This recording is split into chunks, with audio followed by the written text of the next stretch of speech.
Hey, Array. Let's see how many people we have here. It's not, oh, we have three people. Okay, y'all. I'm kind of just winging it. This is something that I put together very last minute. I was thinking about it earlier and I didn't have a chance to take notes because I realized it was getting late and I want to do another one tomorrow. So I just decided I'm just going to go ahead and do it and get it out the way. Um, y'all may have to help me with it because I may not think of everything that needs to be said, but um, basically, the reason I'm doing this is because, gosh, there's so many people on YouTube who sit up making these videos, um, talking about all these conspiracy theories about how we're going to be rounded up and thrown in FEMA camps. There's population control. There's this dystopian agenda from the United Nations. They're going to take away our rights. They're going to depopulate the entire world down to 500 million, which essentially means that they're trying to genocide the rest of us, right? And this is what they're saying. And their solution is to stock up on water, buy gold. Y'all help me with this stuff because I can't remember. I don't know all the conspiracy theories, right? But I'm just giving y'all the gist of it. Um, they're saying a lot of things are supposed to happen, right? And if they really believe that, why are they still having children? I mean, it just makes no sense to me whatsoever. Because either you don't give a fuck about your own offspring, or you're just fucking stupid and you don't believe the shit that's come out of your fucking mouth. People think the elites are trying to push anti-natalism, which is laughable. Right, it is laughable because, well, this is the thing, because I think anti-natalism gets a bad rap because they're lumping us in with veganism, and they're saying that we're just misanthropic, we hate human beings. Like, they don't even understand what the anti-natalist philosophy is. A lot of these people are going around using that word anti-natalism without knowing anything about it, because a lot of times I assume that they know what anti-natalism is, but no, they actually don't. They've never even listened to the philosophy. I don't know where they're getting their information, but they essentially think that anti-natalists are child free. They think that we're some environmentalists who are, or we hate humans, and we just like we love animals. Like, they conflate anti-natalism with child free and veganism. So they just think it's all the same thing. We're just a bunch of animal worshippers who hate humans, and we're misanthropic. It's like, no, that is the complete opposite of what antinatalism is. We actually care about humans. Well, I know there's some vegans who kind of, so, there's two ways to be an antinatalist. A lot of us came from antinatalism directly because we either listened to videos or we read David Benatar's book, which is what I did. I read Better Never to Have Been and The Human Predicament. And I've also read several of his published articles, which um, he actually published a lot of articles before he wrote Better Never to Have Been. These are basically journals about medical ethics. Basically, he was pleading the case for the cause of action for uh, wrongful life, right? Because I don't want to get too much into that, but I've done content on it. Wrongful life is basically, um, it was where your child was born defective, the parents could be held liable, not just for, the child's maintenance as an actual minor, but also through adulthood, because but for the fact that the parent put the child here, that child would not have to, struggle to survive. And it's not just the parents. The medical professionals could also be held liable if they fail to discover a birth defect through their own negligence. But anyway, I don't want to get into that. But basically, David Benatar extended that, which was basically a cause of action for those who were born with birth defects, to say that all of us should have a cause of action against our parents for imposing life on us without our consent. There have been people who have sued their own parents because they didn't want to be here. And then a lot of people are being dismissive, saying that we're just suicidal, we're misanthropic. And it's like somebody just recently told me to go call a suicide hotline because, and I don't want to single anybody out. I don't want to, this is not about anybody in particular, because there are several people who have done this. There are several people who are promoting these. And I don't like to use the term conspiracy theories because I think there's validity to it, but whatever, that's what they're called. I don't know. I don't know what else to call it. It may have basis in fact or reality, but they don't. Their actions are not in alignment with it. Because if you think that all this shit is about to go to hell, why would you continue having children? Leo said, "It's very funny how everyone, regardless of the spectrum of politics, ideologies, etc., will acknowledge the inherent suffering of existence, but yet will say that they should subjugate children to it." I don't understand what they're doing. Like it's like they pretend to be woke, right? I'm so woke, I know what's going on, but yet their behavior is that of those who are asleep. They're doing the same shit. They're popping out babies just like everybody else. If you know the shit, if you're in the know and you believe that all these things are about to happen, they're about to exterminate 7.5 billion people. They're gonna round us up and force us to live in a small, cramped, rat-infested hellhole and leave the rest of the planet for the animals. Um, they're going to force us all to be vegan. This is what they're saying. They're going to force us to all live on a plant-based diet. This is why they reject veganism, by the way, because they think it's part of the United Nations world agenda, which it kind of is because it's a part of the plan for sustainability, but and protecting the environment, greenhouse gases, and all that shit. Um, my objections to veganism are different. I've already addressed that in my last live stream. But they believe all this shit and they're against it. They even talked about that movie with what was that movie from the 90s with gosh, I can't remember that movie where they were living underground and they were eating rats and shit and whatever.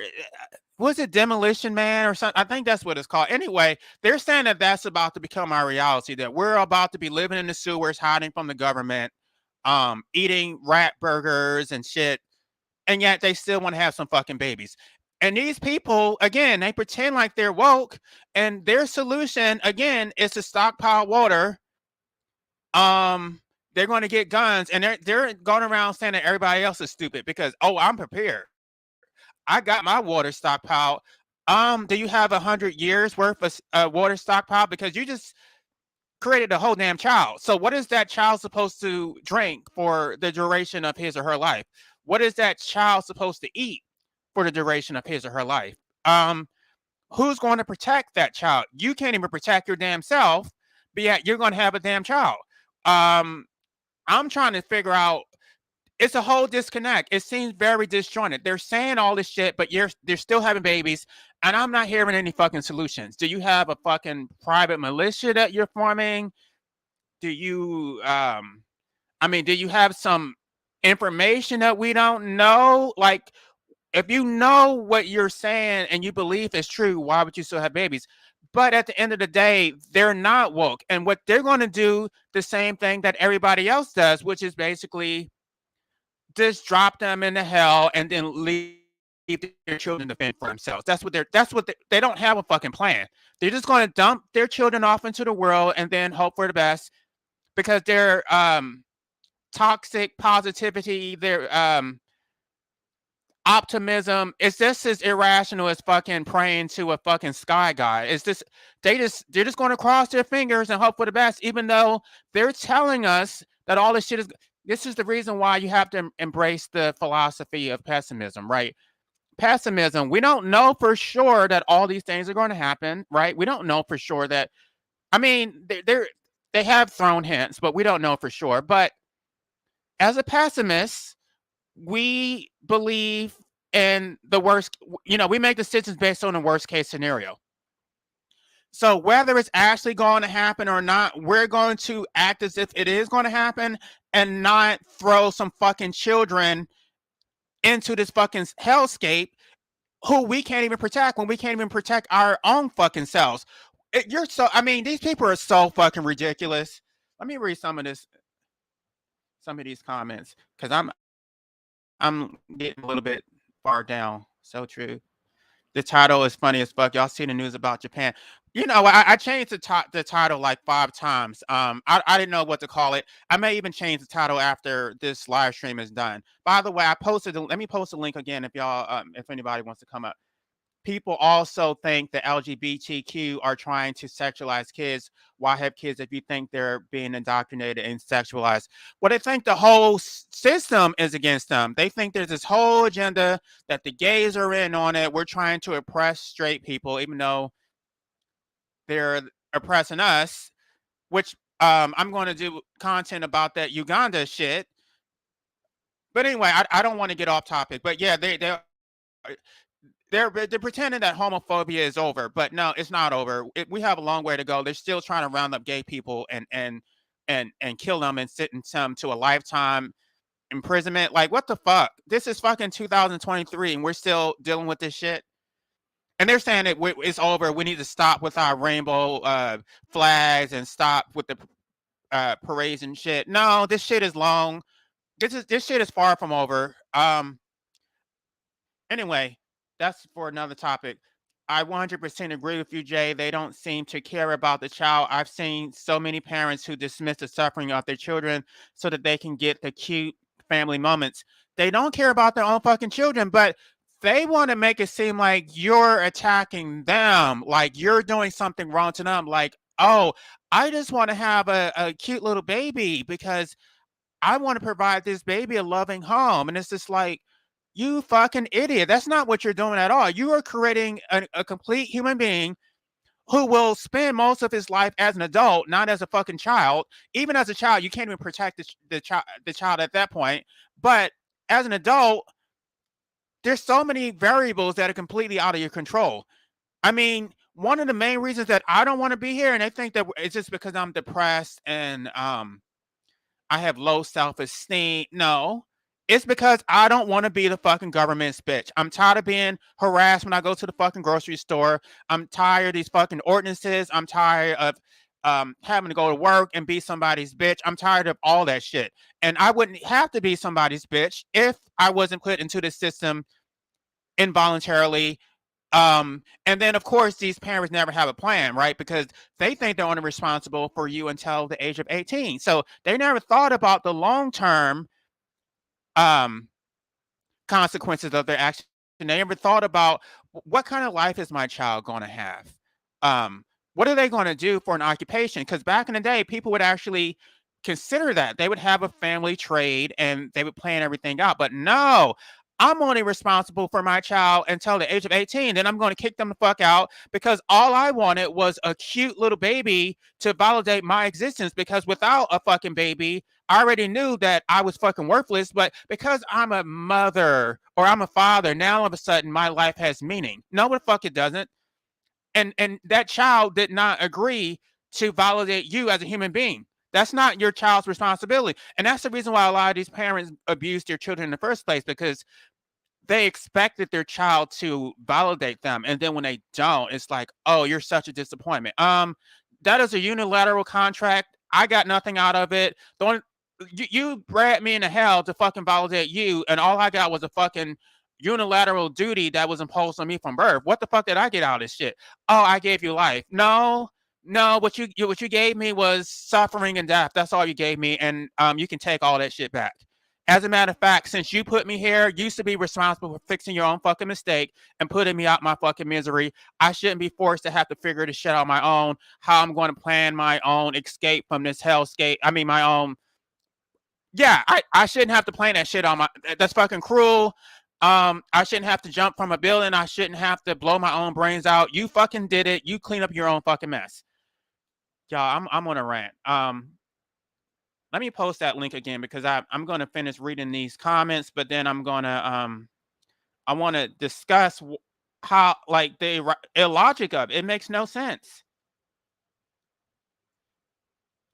Okay, y'all, there's the link. Okay, the less time around humans, the better I deal better with people online. Yeah, well, I'm a Sigma male and I'm also schizoid. And stop conflating schizoid with schizophrenia. It's not the same thing, not even close. Schizoid is an extreme introvert. I don't like being around people. I don't like going to work. And they're constantly asking me, "How are you doing?" I'm like, I'm fucking miserable as it is. I'm trying to put on a fake smile, and the smile now you want me to stand here and lie to you because you want to keep asking me how the fuck I'm doing. Um, and then when you just say that you're fine, oh, you're just fine or you're just okay. No, I'm actually a lot worse than that, and I lied. Now you want me to lie even more. Like, get the fuck out of my face. I hate that fucking question. Um, I would love to call in, but don't get off work until 11:45. Um, yeah, I doubt that I'll be online that long. Love your content. Japanese is trying to address its fallen birth rate by trying to pay its population to have sex. Um, well, here's the problem with that. They always pick which segments of the population um who don't get to have children. So, for example, Europe, right? Their population or their fertility rates have gone down. They've plummeted. And they've been told they're to be responsible, not have children, and it's a good thing, right? But this shit always serves a fucking agenda. By the way, people think that Europeans can't have children because there's something wrong. No, a lot of them are just infertile because of veganism, and then they've also chosen not to have children. So anyway, there's nothing wrong with them. It's not like they can't have children. So what happens is when a population is depopulated, now the workforce declines, and then you have to move in migrants from another country. So now they're trying to replace Europeans with fucking Middle Eastern migrants. I mean, it's like they're right on one hand, but at the same time, they're still trying to push a fucking agenda, which, yeah, I don't know. I don't know if I really want to get too deep into that, but there is basically an agenda to wipe white people off the map. And I've talked about it before on the anti-natalist informant channel. All these fucking movements have hidden agendas, even though there may be validity to it. Even anti-natalism um, has a or they use it. So all these movements are co-opted. Like they start out with a noble motive, but then somebody comes in and uses it for their own purposes. So yeah, anti-natalism is definitely being used for some nefarious agenda, but it's still correct. It's still the right thing to do, even if they do exploit it. For the bottom line is that if you're not having children, then you're not putting slaves into the system to be oppressed and to be controlled by the fucking dystopian elite that these conspiracy theorists are complaining about while still having fucking children. Okay, y'all, let me get through these comments. Everywhere on the planet hates gay people, and I mean everywhere. Check the comments on. Yeah, I'm going to address that tomorrow. I don't know which channel you're commenting from, but on the JC Setting the Record Straight podcast, I'm going if I have time, I want to address that Ugandan bullshit because oh, we have one person. Thank you. Okay, just hold on for a minute. I want to get through these comments. Um, a lot of potential procreators never consider that maybe they don't actually want children, but rather they like having a fantasy of having children. It is a fantasy because basically they think that this child is going to love them, this child is going to validate them, and then it never turns out the way that they hoped. And then they're always disappointed. They always feel like, oh, I gave up my life. I sacrificed so much. No, you didn't sacrifice shit. You chose this shit, and nobody lost out except your fucking child. And you never even considered whether you would even be a good parent because it's all about you. You know good and damn well that you really nobody can be a good parent. And even if they are a good parent, they're still putting them in a system which is inherently corrupt and oppressive. So there is no such thing as a good biological parent. It's an oxymoron. You can't be a good biological parent. It just makes no sense. They keep on breeding due to plain stupidity. Well, author Schopenhauer talked about the will. It's there basically, unless you're self-actualized, you're basically no different than a cat or a dog. Um you're not acting intentionally. You're just going through the motions and giving into your impulses. Um it's it's like that. This is the reason why I'm doing this live stream, because it's like they're so close. They're making the argument. They realize that this world is a hellscape, and then after acknowledging that it is a hellscape, then they decide, oh well, let's have more children, right? And then I'm the problem. I'm the one who needs to call a fucking suicide prevention hotline because I'm depressed. And it's like, no, you're the fucking problem. You this is not even my own argument. This I'm using your fucking words. You got up on YouTube and said all this shit was going to happen, and now you're trying to act like it's something. No, you fucking said it. You said that this world is a fucking hellscape, and you sit up on YouTube complaining about this shit all day, every day, and yet you think your child is going to have a better experience than you did. My parents both. Well, my mom is just not ex mom. Let's not call her mom. She's not my mom. I'm not going to count her because she's not intellectual. But my dad talked about how suicidal he was as when he was young, how depressed he was, how he didn't like his life, and then he still decided to have children. I'm like, you were so close. Like at the end point, you decided to go to the route of irrationality. A lot of right wing conspiracies are rooted in ethno nationalism that think Jews are against white people and white people only. Huh, I wish I could respond to that, but y'all, I'm going to get in trouble. But I think I should leave that one alone. But basically, whites and blacks are the same. Okay, I'm not going to do it because yeah, yeah. There's basically only two races, and if you're white and you're black, then you're basically the same race. It is what it is. Um, Let me leave that one alone.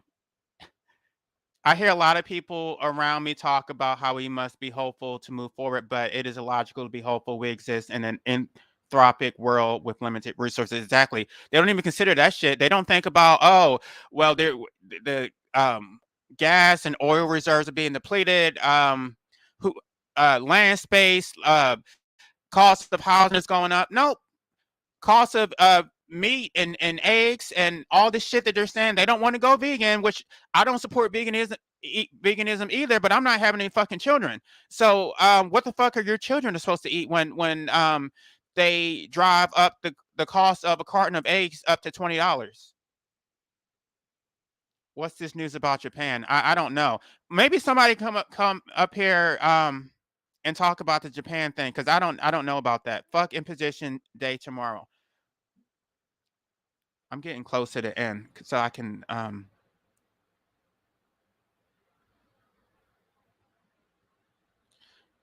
No, I'm sorry, I can't stay here. I mean, I'll stay on here as long as people are still commenting, and if people come up on a panel and they're still talking, but I really don't have that much to say. So I highly doubt we're talking about over an hour from. I don't know which time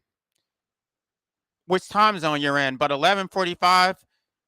I don't know how. Yeah, I don't know if I'll be on here that long. Most of our ancestors were vicious people who had to kill, murder in order to live. Maybe that explains why a lot of people seem sociopathic when it comes to breeding.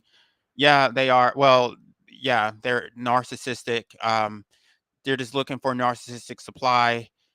Um, they pretend that they're good people and they're trying to provide their child a good life, but no, your child was in a state of non-existence. So You're not giving anything to a child that doesn't exist. You created a child for your own selfish purposes, and now your child is going to have to suffer and die because of you.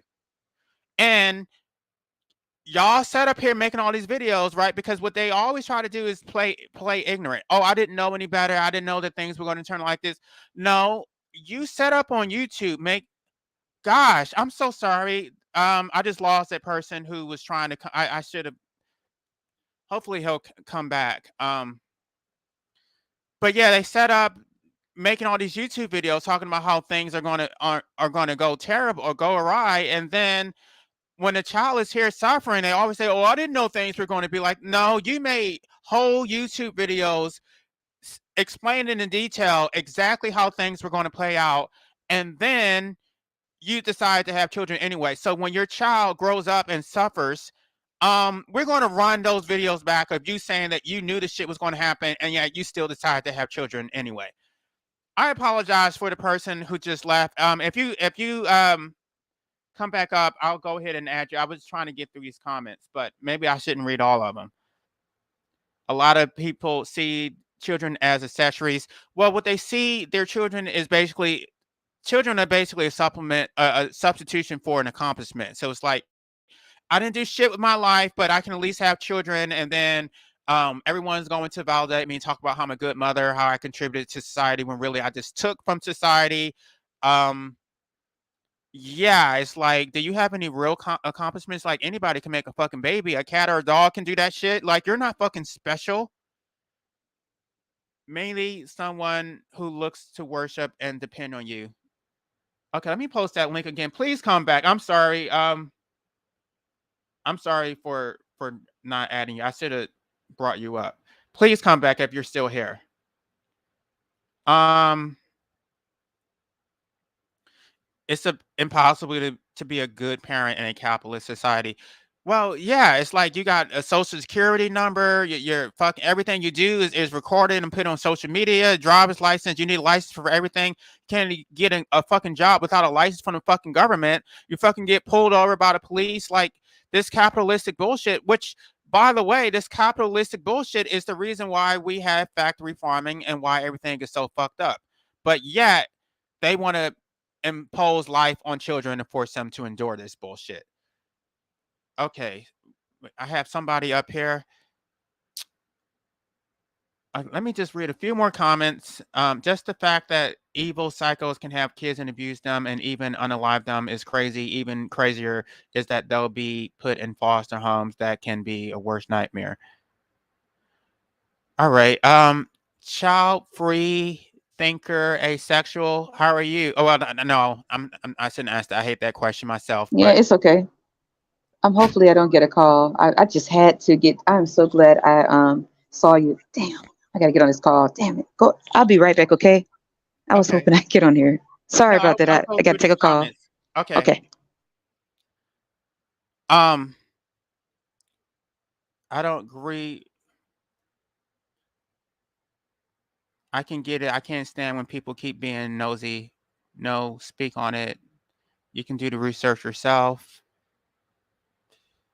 I don't need to do the research. I can find counter arguments why you're wrong. Your facts do not make Hunter society to be superior. Um, I don't know what the entire argument is, but I think a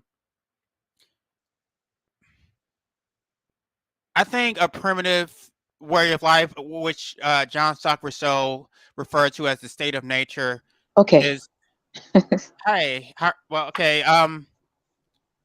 Yeah, did you have anything that you wanted to add to the discussion? Yes. First off, I just wanted to say I love your channel.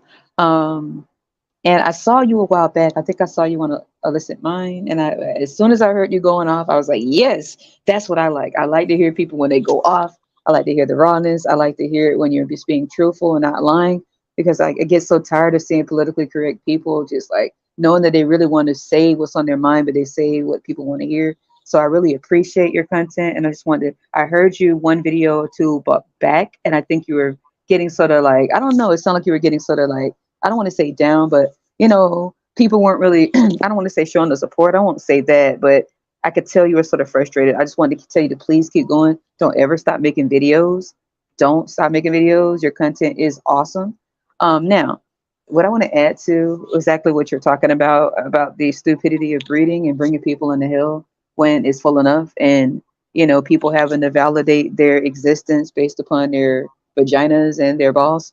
And it's like once everybody gets over the age of 18, even before then, it's like trying to find something to do with what they've had. Like you see so many of these videos and things on the news of everybody, I don't want to say the wrong words, but off, hmm, red rumming, because red rumming, you know what red rum is, right? Yeah, yeah. Red rumming their kids, and every time you turn around they're like putting them in dumpsters, and you find them in alleys. They give birth, and then all of a sudden the dad doesn't want it, the mom doesn't want them. You knew this before you screwed and effed, but now now all of a sudden you realize I don't want this kid, or then they abuse the kid and treat the kid horrible. I come from an abusive home myself, when I was a kid.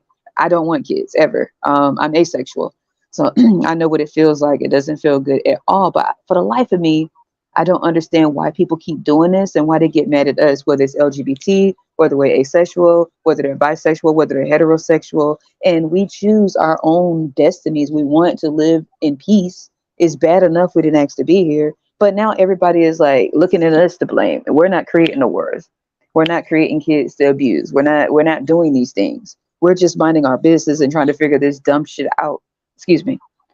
Right. And Um, even if they think that we're defective as LGBT, it's like, well, it was you. I mean, y'all created us, so take responsibility for that. I know, right? But I don't understand that part. LGBT is so defective simply because, okay, here's what it really is, okay? It's the fact that it's population. First, they say population control, but then they realize, okay, no, we need more people to keep us from being slaves. So we need more slaves to keep us from doing the slaving. And the only way to do that is to get them to create more slaves. So we need them breeding because they become desperate. When they have kids, they'll do anything. And we need them desperate. And when you're LGBT or asexual, LGBT still can have kids if they want to. They can adopt or they can do in vitro, okay? But that's I, not I'm good enough for sorry. them. I'm sorry to interrupt, but I want to sit on that Yeah, because when you have cool. children, you become a slave to the fucking system, and that's the part that nobody wants to talk about. Facts. Now you become you become a complete bitch to the system. You don't resist authority. You're just the most compliant, you know, um, slave on the planet because now you have children to feed, and then like you can't take the risk that you would take as a single person. I even did content on it where they talked about how, because I was talking about how black men don't fight against the system and they keep complaining and stuff, and they're like, oh, I can't fight against the system, I have children. Well, maybe you shouldn't have had children, maybe, like, or you know what I mean, maybe because even Malcolm X said that he had to fight the system because his children wouldn't respect him if he didn't stand up for himself as a man. So what that's not an excuse. I have children, so I have I have to be that's just. But Cop it, out. it it gives them a cop out. Like they can use that excuse for everything. It's like, oh, I have They do. children, so that's why I'm saying they don't contribute to society. Now it's everybody else's responsibility to fight, and they get to be Oh man, free riders. Mm. that's a fact. That's a fact.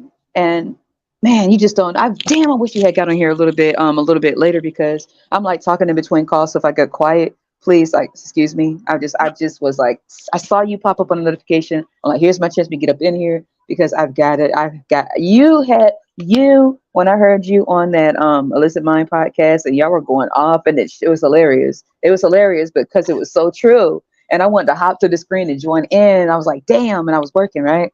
So I just really want to tell you, like, please keep making these videos, make them, pump these videos out, go off, get that shit off your chest. I love it. I love it. I'm pretty sure a lot of us do. It's just, they're not ready for us yet out here.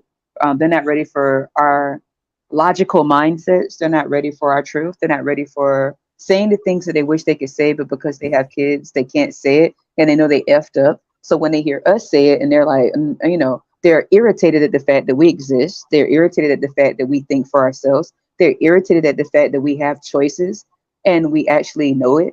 And so rather than just saying, you know what, that's another way of thinking about it, they want to categorize you as being either depressed or oh, you just can't get anybody, or why don't you, just stuff like that to make themselves feel better about being followers. Just because they speak a certain way, everybody in the world is doing something, and we are, the few, the individuals that follow our own paths or create our own paths when there is none. We're trailblazers.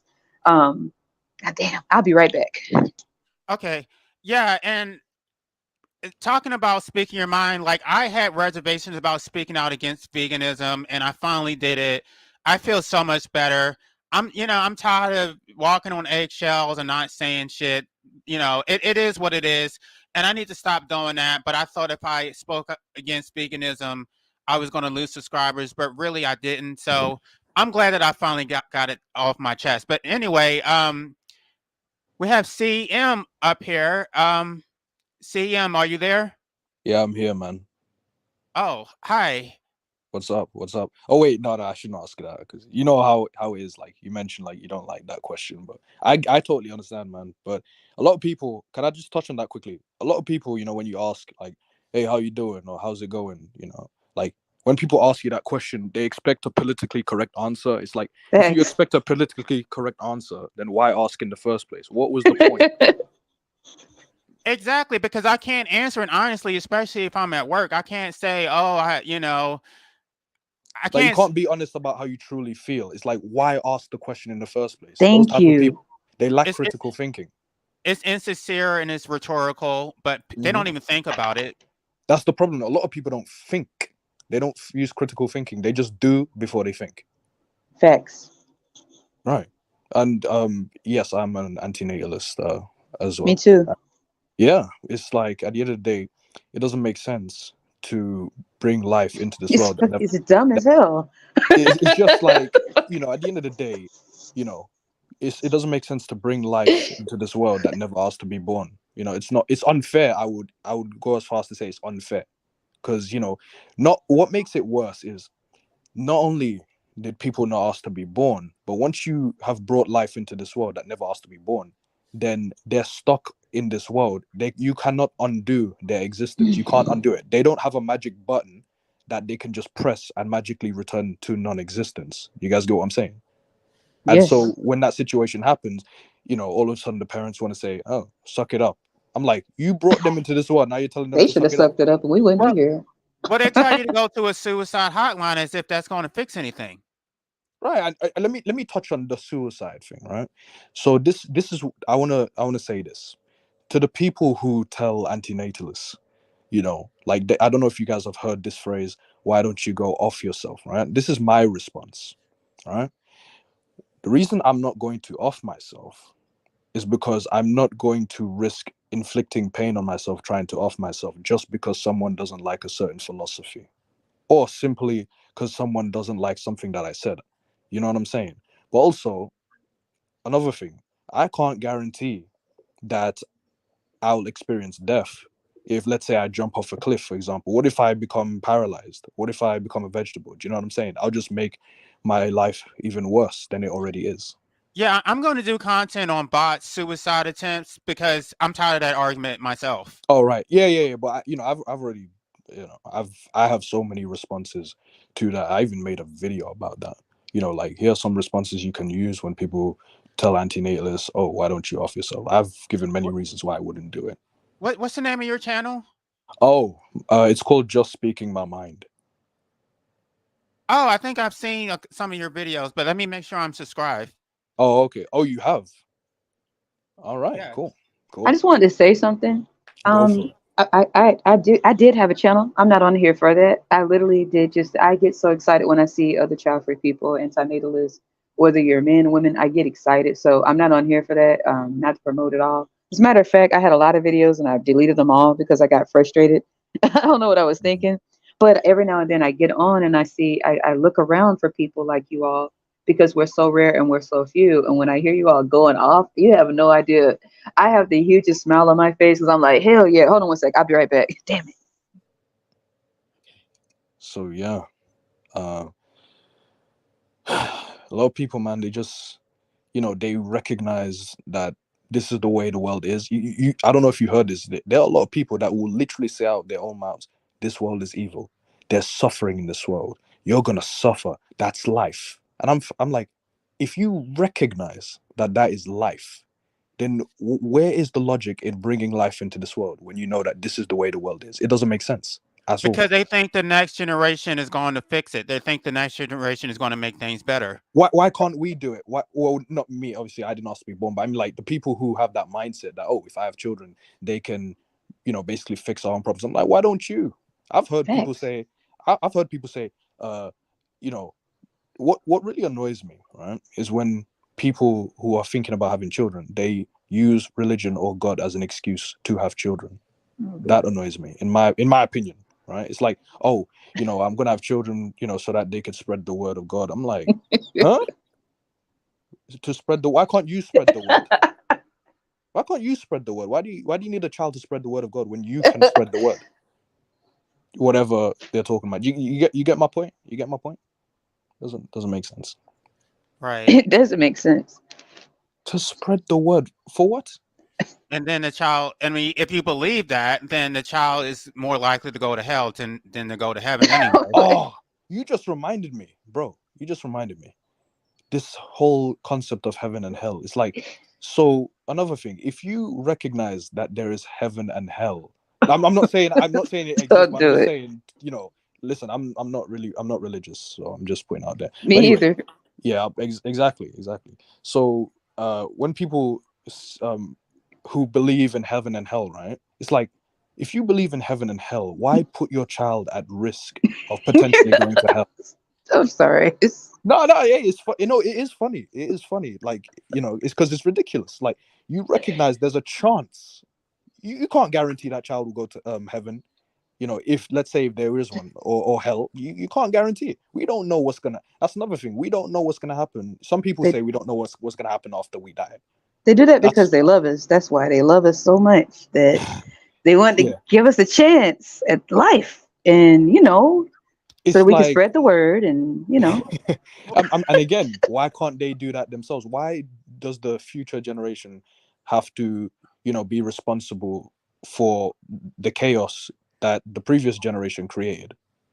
Well, I mean, I'm against procreation in general, but specifically right now, they're saying that the new world order is coming. We're living in the last days. They're saying all this stuff, and yet they're still having babies. Even the Bible says, "Woe unto the woman who is with child during the last days." So the Bible that you claim to believe is basically warning you not to have children, and yet you're doing it anyway. Like, correct me if I'm wrong, right? Again, I'm not religious, right? But obviously I come across a lot of Christians. wow. They, who like to procreate, they're Christian, blah blah. Someone told me that Jesus never had children. Is that true? He didn't. Well, there you go. That's why they killed him. I mean, Red rummed him. Sorry, JC. Yeah. So yeah, he never had children. So I'm like, all right, Christians, hey, make like Jesus and not procreate. Hello. yeah, and I've done content on the Gnostic Gospels, the Gospel of Mary, and the Gospel of Judas. But basically, the Christian or the King James version is completely wrong. They don't know anything. Anyway, we don't need to go too deep into Jesus, but basically, they got the slave version of Christianity, which is wrong. It's like, I don't know. It's like they took all the good stuff out and left the crap. And by the way, those apostles didn't even know Jesus. Like, anyway, I don't, I've done content on it, but yeah, that they claim to be Christian, but they don't know anything about Jesus. Some don't know that child free, but nonetheless, if you don't mind, can I ask you a question, JC? Okay. Is there any? Can you name, a good reason or unselfish reason? Yeah, could you name an unselfish reason to have children? That's what I want to ask them. I'm like, can you name one non-selfish reason for having children? I want to ask them that, but what they'll say is because David Benatar had a debate with Jordan Peterson, and Jordan Peterson said that you're basically giving them an opportunity to make something of their life, and it's just like, what? Why is So that necessary? Why have them anyway? They don't need that opportunity. Just leave them be. Better to never have been, right? well, they frame it a little bit different. You get an opportunity to grow, and then like you know you well, I don't know if you listened to that debate between Jordan Peterson and David Benatar, but yeah, um Jordan Peterson had a hard time trying to name one reason why it would be non-selfish to have children. Okay, the anti-natalist Pipe just came back. Hey, I'm sorry that I lost you earlier. No problem. I had to run out real quick. Yeah, but I don't know. I can't name one non-selfish reason. I've been trying to figure that out myself. I think Right. several people have asked that question and nobody has been able to answer it. I want to address that point. I joined right back as you said that. And obviously I'm not a natalist, but I can think of one reason that for breeding that would not be selfish. Okay. But it's not like rooted in real world logic, obviously. So certain religion, sects, they enforce their beliefs on their followers that if you're breeding, you're following the will of a god, and then there's like a reward for you and your children. So to some people like that believe in stuff like that, it might give them a reason outside of themselves to think about, and so that they could have kids. But they're doing it for a reward from God, so that's still selfish. Yeah. They're mixing it all up all together with the reward from God because, okay, first off, Jesus never said he was a Christian. He never said he was a Baptist. He never said all this extra rubbish that they're creating, right? He was a person of his own mindset. He was very logical. He lived his life on his own terms and he went his own way and did his own thing. And people just followed him all around from the story that they create. And people just kept on latching on to him. And, because he was different. Everybody else was followers. He was a leader. He began to get enemies because okay, you're not doing what everybody else is doing. Everybody's creating all these kids. They're scared about kids going to hell and all these type of things. And he's over here just, healing people and stuff like that. So that's what caused all this envy and jealousy, just like LGBT, the community, whether it's women that do not have kids, men that do not have kids. We are a group of our own, individualistically. When you talk about like women that's child free, men that's child free, they're both child free. LGBT, and then you have like an umbrella of the different levels of LGBT, and then you have like the heterosexual men and women that aren't having kids anyway. So either way, as long as you're not having kids, people are going to have a problem with you. So you're pretty much clumped together regardless of what your sexuality ideologies are. Back in those days, he got along with all these type of people that was considered weirdos, right? Not weirdos, but weird and by society standards, because they were deviant, socially abnormal. Not because they were abnormal, but because all the followers that did the same thing got together and said, this is the standard and you all aren't following it. And because of that, we're going to punish you. And we need to create laws to make you think twice about being yourself and doing your thing. So if we punish you in front of everybody, that will make the next generation less likely to do what you do because you'd be looked at as the bad guy. And, to get them in line, this is the good way. We're the good people. Those people are crazy. Those people are just sad. Those people are just unhappy with their lives. You don't want to be like those people. And let's spread that narrative. Okay. That's what it was all about. And that's why they offed him and put him on the cross. I'm not religious, but that's what it sounded like to me, to put him up there with like thieves and beggars and all this type of stuff. And then those people were cool with him while all these goody two shoes couldn't stand him, and to like take him out like that. The only reason they took him out is because he wasn't having kids. He wasn't a follower. He did not call himself a Christian. Never once in any Bible will you ever find Jesus, God, or anybody calling themselves a Christian or a Baptist or a Pentecostal or whatever. Never. Just I am who I am. So we are who we are. And that's why we're hated so much. So what? You know what I'm saying? It's whatever. We're just blunt people and we speak our minds in this politically incorrect, quote unquote, correct world of BS. That's why they can't stand us.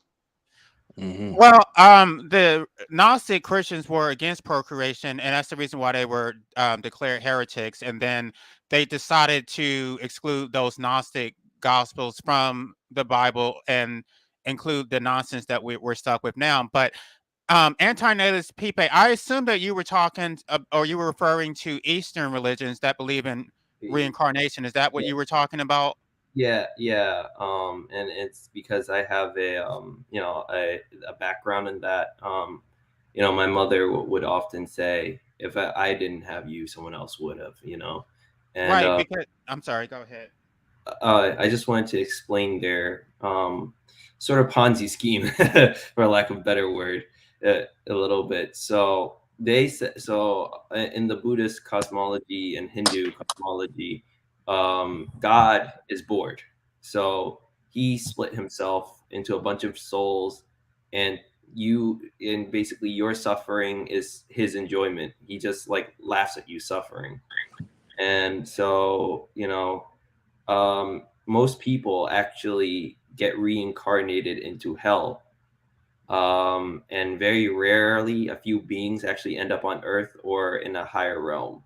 So their thought process is that by you being a good being to give birth and have children, you will give the opportunity for beings with lower karma and to be reborn in good realm to create good karma so that they can ascend to a better realm in their next life after this one. Right, and they're not the only ones that believe that because, I mean, even Western religions sort of say that. Um, the Kabbalah sort of says that it's basically we're all one. There's this new Hyperion thing that we're one. We're part of the eternal consciousness, and when we die, we will be reborn. And so basically, even if you commit suicide, it doesn't matter because you're just gonna have to go through it all over again.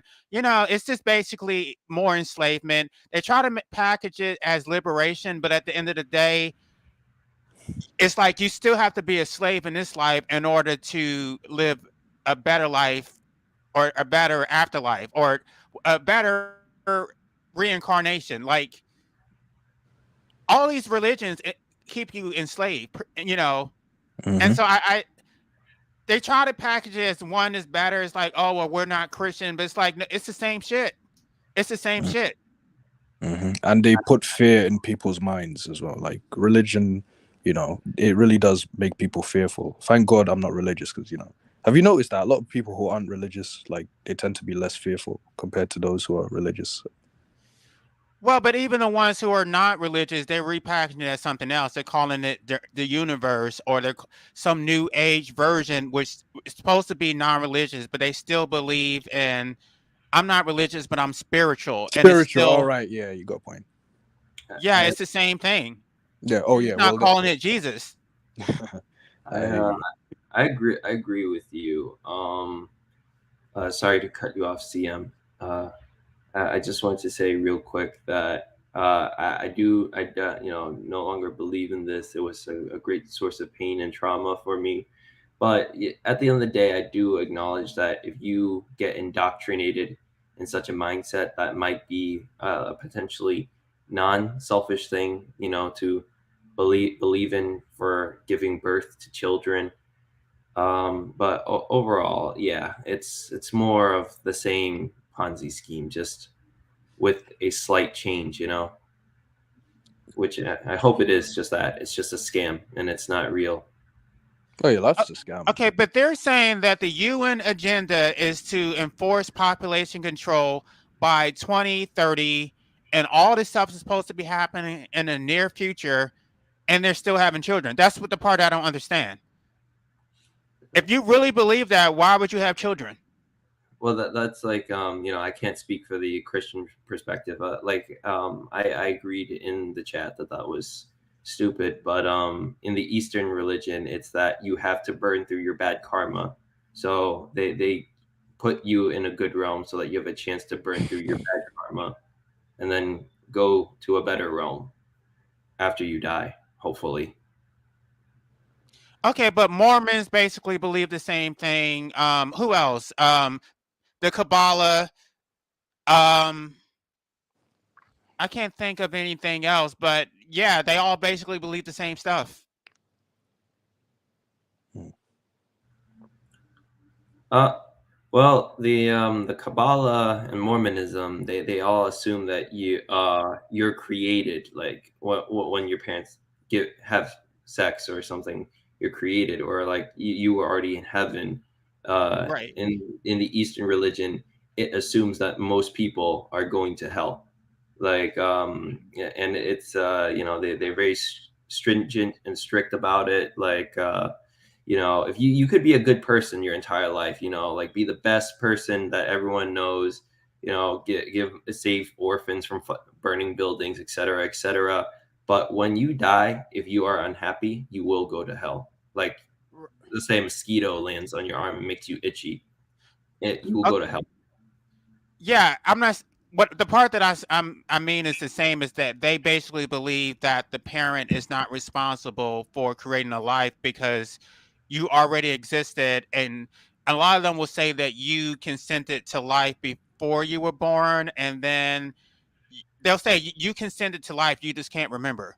Uh, Um, so they believe in an eternal soul that gave consent to being born, and they all believe the same shit. yeah. Oh yeah, yeah. I see what you're saying. Yeah, that's. I think that's. I mean, I won't say is logically unsound. It's just implausible. So I really can't give credence to it. But yeah. Hey, JC. Yes. Uh, so you were talking earlier about, you know, how certain people, non-antinatalists, would like be dismissive of antinatalists. Like they would say stuff like, one example is, "Oh, you're depressed." My response to that is this: like, we as antinatalists, it's not that we're necessarily depressed. It's not that. It's just we are compassionate people. We see the way the world is. We see the way the world is, and we just wouldn't wish that on the unborn. It's as simple as that. So What? it's about compassion and empathy. It's nothing to do with necessarily being depressed. You just recognize that the world is an evil place. But even if we are depressed, it's not even the depression doesn't always stem from our own stuff. Like when you're empathic, you can get depressed about other people's stuff, but they're not empathic. So they Mhm. don't feel other people's pain. It's like when you just feel that shit constantly, it's draining. It's like Yeah, it's you want to fix the problem, but it's like you don't have the power to do it, and you see people repeating the same cycle, and you just want to fix mhm. it. Yeah. Also, even like you said, even if you are depressed, like regardless of how you feel, it doesn't invalidate the point of antinatalism. You know what I mean? It doesn't invalidate. Like this world could be a utopia, but it doesn't change the fact that no one asked to be born. So it's like even if this world was a utopia, why have children anyway? Just But live your life and be done with it. But they're moving the goalposts because first they're admitting that this world is terrible, but Mhm. then they're trying to put the blame on you and saying, "Oh, the world is not terrible. The problem is you. There's something wrong with you. You just need to get counseling, or you're depressed. You need to go take some drugs." Like, They realize they made a mistake, so they're projecting and shifting. They're making their children the scapegoat. Hey, CM. Yo, Can I touch up on your point on what you just said? about oh yeah, go for it. Go for it. Yeah, I think you guys made a great point about like dismissing people's negative thoughts as depression. Our Mhm. society seems to, and you mentioned this before, JC. They seem to enforce a toxic positivity and a mindset that basically says that you are responsible for your life, and that no matter and that you got here because you made these choices, etc., etc. And anything else, like anything that, even if it's truthful, they will not acknowledge it because it's easier to just dismiss you as being depressed. but they Mhm. don't even believe in self-determination when it comes to the right to die. So it's your fault. You're in complete control. You control your own destiny. But oh, when it comes to die, oh no, you shouldn't have that right. We're going to use the government to impose our will on you, to put you in some facility and put you on suicide watch. Like they don't respect your autonomy as an individual. So without autonomy, then nothing is your fault. First of all, we didn't consent to being here. So that's, I mean, and I've said this in several of my videos. It's like the gazelle. Like the gazelle is born, and from the moment it's born, it has to learn how to run because it's being chased by fucking predators. So maybe you made a mistake. Maybe you drank water out of the wrong portion of the river and you got fucking swallowed up by the fucking alligator. But at the end of the day, the fact that you were put into that situation is you were thrown into the lion's den, the den with the fucking alligators and shit, and you made wrong decision. But that falls on the parents too, because they're not even preparing their children for the world. They're not giving them any skills for navigating through this world. They're basically just dropping them off, dumping them into this world, and leaving them to fend for themselves. Like, what kind of skills are they given with their children to cope with their external environment? None. And they don't even care, because their focus is on taking. They're narcissists, or they need validation from their children. So it's me. It's not about giving your children skills to cope with the world. It's about, how can a child serve me? You were saying it right in the beginning when you were just about to say narcissist. You were completely correct, accurate with that. And it was never meant for the kid to be able to be codependent from some of the ones who make some of these kids, unless they really truly want to see them succeed in life and are truly just like, really not understanding that this is, the hell that they speak of in the Bible, if that's for their, for the religious ones. But for majority of them, they don't really think about the long term for the kids. They want their kids to carry on their legacy, their last name, pass down their lineage. It never was about what the kid wants to do with their life. It was about them and their legacy, their last name, their features, their genetics, and to sit back and watch their quote unquote kid, go out into the world and show them what their parents taught them, or look at me, I'm a mini me of my parents. It was basically just like you were about to say, narcissistic, so serving the parent. They pretty much just want their kids to be codependent. I want to add not codependent to the point where you're live with me forever and not pay any bills and not go out into the world. No, codependent is if praise me. That's narcissistic. Like, praise me, worship me, tell me how good of a parent I am. Give me Mother's Day gifts, Father's Day gifts, gloats, praise me, worship me. But then again, they want you to worship God, but then the parent is almost like saying that they're God. So you are, to me, you are 100% accurate when you said it, and then you just like, no, I don't want to say narcissist. Yes, it is, because it's grandiose behavior. Well, because narcissism is so overused, and I want to be careful about using that. But yeah, it's anyway, what my mom, well, first of all, my dad literally said that, like, basically your parents are like gods on earth. Like I'm supposed to just dedicate my life to him because he's my father. But my ex-mom, I don't believe in birthdays. Okay, so I would celebrate her birthday in order to spare her feelings, but I told her I don't want to celebrate my birthday. I told her over and over and over again. Every year I had to keep reminding her, because she would play dumb and pretend like she didn't remember. And it stresses me out, because I don't even want to think about my birthday. And then you're asking me, like, what do I want for my birthday? I told you I don't fucking celebrate my birthday. But then she wanted me to give her gifts for fucking Mother's Day, and I would try to do it just to spare her feelings, but it would fucking eat me up. Like, I don't know, that maybe y'all people think that's not a big deal, like, oh, just get your mom a gift for Mother's Day. Like, that's what I've been told. But it's like, no, it fucking bothers me to my core, because I feel like I'm feeding something that I'm against. Like, you shouldn't be rewarded for fucking imposing life for me. Like, you fucking did a terrible thing, and you should feel shame for that. Like, I don't JC, like. not I mean, I'm only not that. trying to be Oh, sorry, mean, go on. but I don't feel like I should have to celebrate that. If you want to celebrate that, fine, but I shouldn't be forced to participate in it. I don't No, celebrate it either. yeah, but not only that, you're not obligated. Like, you don't owe your parents anything. You know, you didn't ask to be born. They chose to bring you in here. That's another thing. A lot of parents, they're very entitled.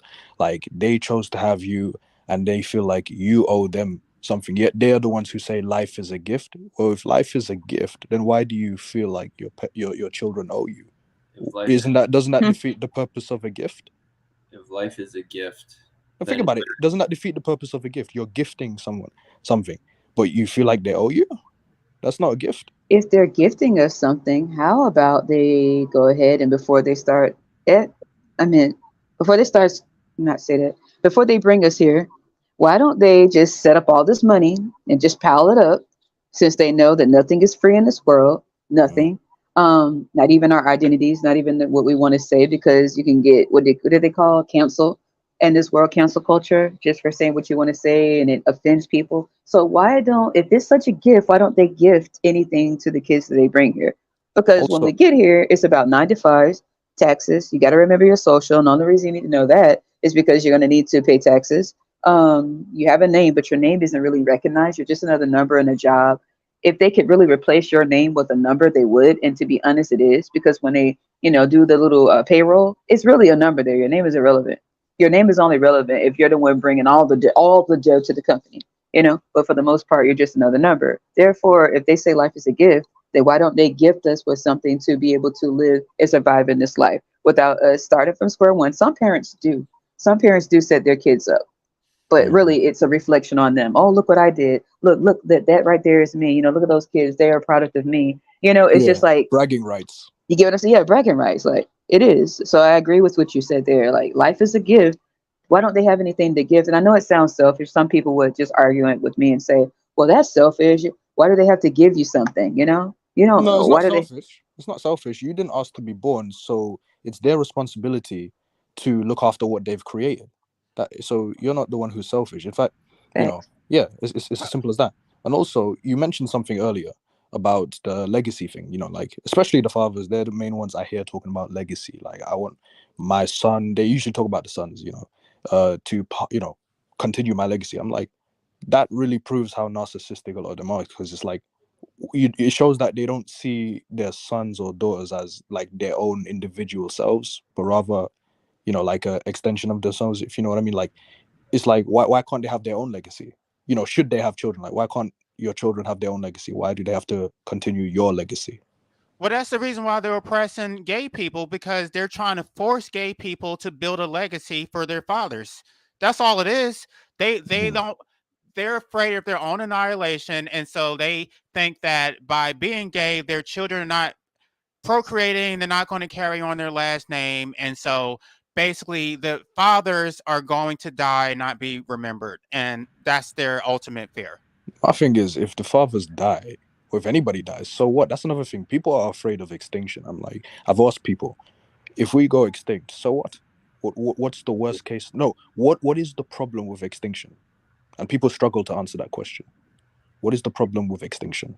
Well, but the problem is that they don't want to die, but yet they're creating other human beings who will have to die, and so they think that they can live through their progeny and essentially be immortal, but it's impossible. Your consciousness, your essence, none of that stuff is passed on. Only thing that's really being passed on is your genetic material. But Mm. um, David Benatar wrote in The Human Predicament that most people will be completely forgotten within 3 generations.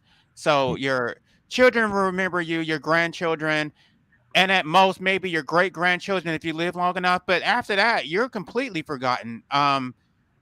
Most people don't make a real mark. They're not having monuments built after them. They're not changing society. Like, you're just another wage slave who's just going to be buried and forgotten. Hmm. And you know what? You mentioned immortality, right? So here's the thing: there are some people who would actually pick immortality, right? I asked this question one time. I was like, would you rather be poor and mortal, or rich and immortal? And one person told me they'd rather be rich and immortal. I'm thinking, bro, at the end of the day, in my opinion, right, picking immortality, in my opinion, is one of the stupidest things you can ever do. Because think about it, right? You're getting older, you're not dying, but also something bad could happen to you. You could be drowning, for example, and let's say, you can't get out, you're just gonna suffer like for life, for eternity.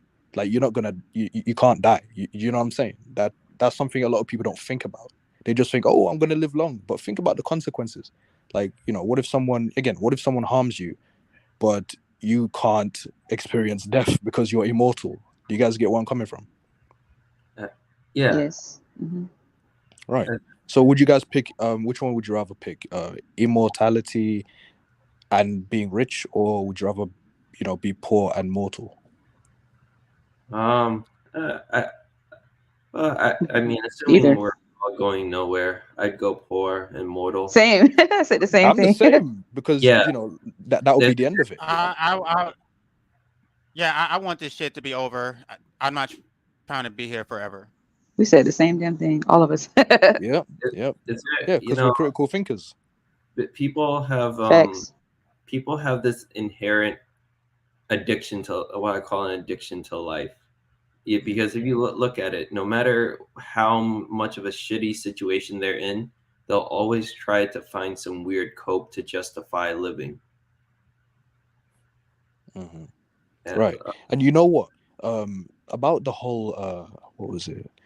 Basically having children, like basically to keep the human species alive. My thing is, even if you have children, it won't change the fact that you're going to die. Do you know what I'm saying? So it's not like you're making yourself immortal. Like whether you have children or not, you're going to die. So what was the point of having children? Like they're going to die too. So it's just a pointless, vicious cycle. It doesn't make any sense. And I just want to go back into the address the argument that, oh, you're just depressed, and it's like, oh, there's just something wrong with you. It's like, no, everybody suffers. Nobody is exempt. Everyone is going to age and decline. Everyone gets sick. Everyone experiences the death of loved ones. Everyone, gets bitten by mosquitoes. Everyone, I mean, it's just, so it's an endless potential for suffering, and they're making it seem like you're some anomaly who, oh, I don't suffer. Yes, the fuck you do. You're not exempt from this shit. You're not exempt, and your children are not exempt. Right. Like those same people, they probably smoke, and if you ask them why, it's because it relieves stress. I'm like, all right, so you're suffering as well. What caused that stress in the first place? A lot of these people are hypocrites. And also the whole, calling someone, calling an antinatalist depressed. It's like, you're calling them depressed. I was gonna make a point. I forgot. It'll come back to me. How about not creating children who may potentially be depressed? Right, exactly. But they don't care about that. All this comes back down to, and what it really just boils down to, in my opinion, is just children are actually your retirement plan and your livestock, and most people just don't want to admit it. Like back in East Asia, there was a time when you as a parent could murder your child, and you would actually not go to jail. Wow. Because the thing is that it's a society. If you look at it, it's set up as a Ponzi scheme, and that's why there's the toxic positivity. Ponzi schemes operate in the same way. They have to keep this toxic positivity to keep their organization in structure. So the children are meant to be your cattle that you will take care of you when you're old. That's why when you guys mentioned Facts. parents are God. That's where I think it comes from. And I see so many people, because I have relatives in Asia, and I see a lot of them. They're born in poverty. Their parents are drug addicts. They never really take care of them. Yet the whole society expects them to love and care for these people when they need them. Well, children used to be considered property. So if somebody harmed your child, they would have to compensate you. Wow. I just remembered what I was going to say. Like when people say you're depressed, it's just gaslighting on steroids, as I call it. It's just gaslighting on steroids, basically. On steroids. Yeah, gaslighting on steroids. It's a phrase I like to use. It's so funny. People say you're just depressed, and like you said before, CM. It's like, how does that invalidate my point? Right. Most It people doesn't cannot. change what we're saying. Most people cannot like it very, and you know, you have to. It kind of shows you. Most people are, and JC, you mentioned this as well. Most people might actually not be better than cats or dogs because they don't respond to things in terms of like, hey, why did I think this way? How did I think this way? They more think in the terms of because it feels good, therefore, and it makes me feel good, therefore, it must be true. Mm. You know, there's another okay, correct me if I'm wrong, isn't that an ad hominem attack? Like when they, you know, when you make a valid point about antinatalism and they just say, oh, you're just depressed, or just attack you or whatever. Isn't that ad hominem? Correct me if I'm wrong. Yeah, they're Well, attacking you. ad hominem is a personal attack. I would call that a non sequitur. It's unresponsive to what you're saying. Right. That's a good point, JC. Well, I mean, the thing is, depression, right, is it's a sort of stigma and attack on you because depression here seems to imply that you're unreasonable and you're dogmatic. So therefore, you're not one worthy of whose reason is unworthy of listening to. So I think it would qualify as an ad hominem. Mm. Well, that's what Just to invalidate. my ex mom was trying. She kept asking me how I was doing. I told her to stop. Like, and I cut her off because she was stressing me out. But she asked me how I was doing, and I got tired of lying, saying everything was fine. I just told her I'm depressed, I'm suicidal, and I can't believe that my parents imposed this shit on me. I just gave it to her straight, and she just said, "Oh, you're depressed," and I'm like, "No, you asked me how I'm doing, and I gave you an honest response. So don't ask me a question unless you want me to answer it." You know what's weird, JC? When someone, there are some people who say, you know, to someone, you're depressed, like it's some attack. Like, what's your point? Like, even if I was depressed, what is your point? It's You know a what I'm saying? dismissal. Is Yeah, that they don't yeah, want to address what you're saying? yeah. But also, what is it with people like basically insulting and basically ridiculing someone for being depressed? Like, it really shows you how human beings are. And people wonder why, you know, there are people that just don't want to exist, you know, because of the way humanity is. Like, how could you make fun of someone for being depressed? It doesn't make sense. Well, because they think okay, then they think it's a superficial thing. Like, oh, you're just depressed because I don't know, your car broke down or your girlfriend broke up with you. So all you need to do is go get some help, or I'll give you some money. That's what my parents always try to do. They try to give me money for everything. It's like, Mm. I don't need money. I need some fucking wisdom. I need somebody to actually sit down and help me figure this shit out. Y'all should have done this shit when I was a fucking child. I try to have a conversation with my dad. He always has to make it about him. And then, oh, here's some money. I don't want your fucking money. Like, do you know anything that can help me to get through this shit? No. Mm-hmm. But So yeah, yeah, also, it's a dismissal. They just don't want to address the reality of what's going on. mm-hmm. So if you're depressed and the problem is you, not they don't want to accept that the problem is life, or that they don't want to accept their role in the situation. And they make, you know, depression, like someone who's depressed, they make it, when they attack someone who's depressed, they make it sound like their depressed state is unreasonable. Like, you're saying it like you know, like their reason for being depressed is not understandable or unreasonable. I'm just like, do you ever question why they're depressed? What is it that made them depressed? But they never question that. They just say you're depressed. Well, because people cannot allow themselves to have entertain these thoughts, right? Because then they start looking at the problems in their lives, and when they do that, it gets very uncomfortable, and they'd have to listen to these voices that nag at them at the back of their head, but they didn't. But you know, they always ignore it, right? If they acknowledge your problems, they'll have to acknowledge theirs, which is an issue. They also have to acknowledge reality, you know, the way life is. And it's like, if you can't handle reality, that's another thing. If you can't handle reality, you know, the real world, then, you know, why have children if you can't handle reality? You know, this world is not for people who would rather live in fantasy. then accept reality. You know what I'm saying?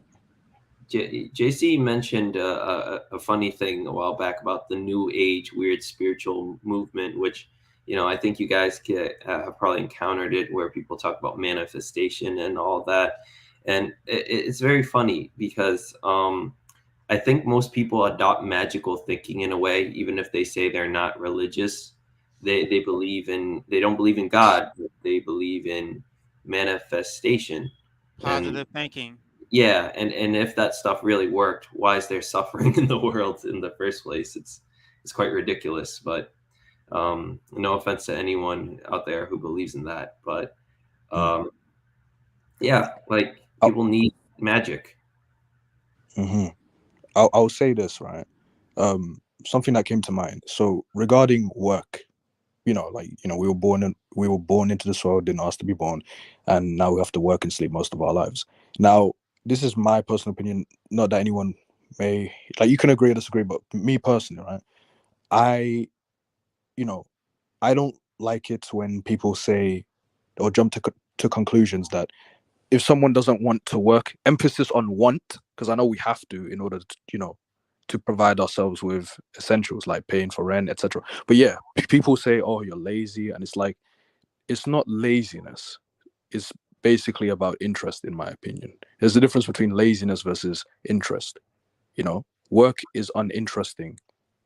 I find work to be very uninteresting, but I'm not. That doesn't make me lazy.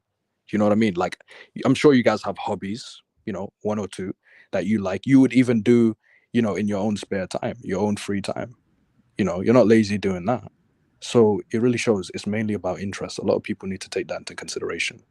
Well, Like, do you that get? gets that gets into the argument between the state of nature and the state of society, because in the state of nature, people would not work. They would just basically hunt and forage and live off the land. And so you could say that that person is lazy because they don't work, but that's the way things are supposed to be. You shouldn't have to work every day. You're supposed to Mhm, build your shelter and then go find food when you're hungry and then chill. Like that's what life is supposed to be.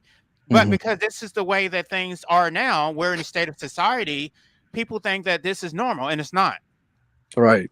No, exactly. Like, if you're working a 9 to 5, again, I don't know about you guys, but for me, I've done that before. I'm like, this is uninteresting. Does it make me lazy? Does it always have anything to do with laziness? No, it's uninteresting. If I'm doing something interesting, notice how I won't be lazy to do that. I love football. I love playing football. You know, Even if I don't get paid to do it, I love it. That's how much I love it. That's how much interest I have in it. I'm never lazy to play football. So it really shows you, it's not always about laziness. I'm not lazy to work. I just think work is very uninteresting. It's Well, very uninteresting.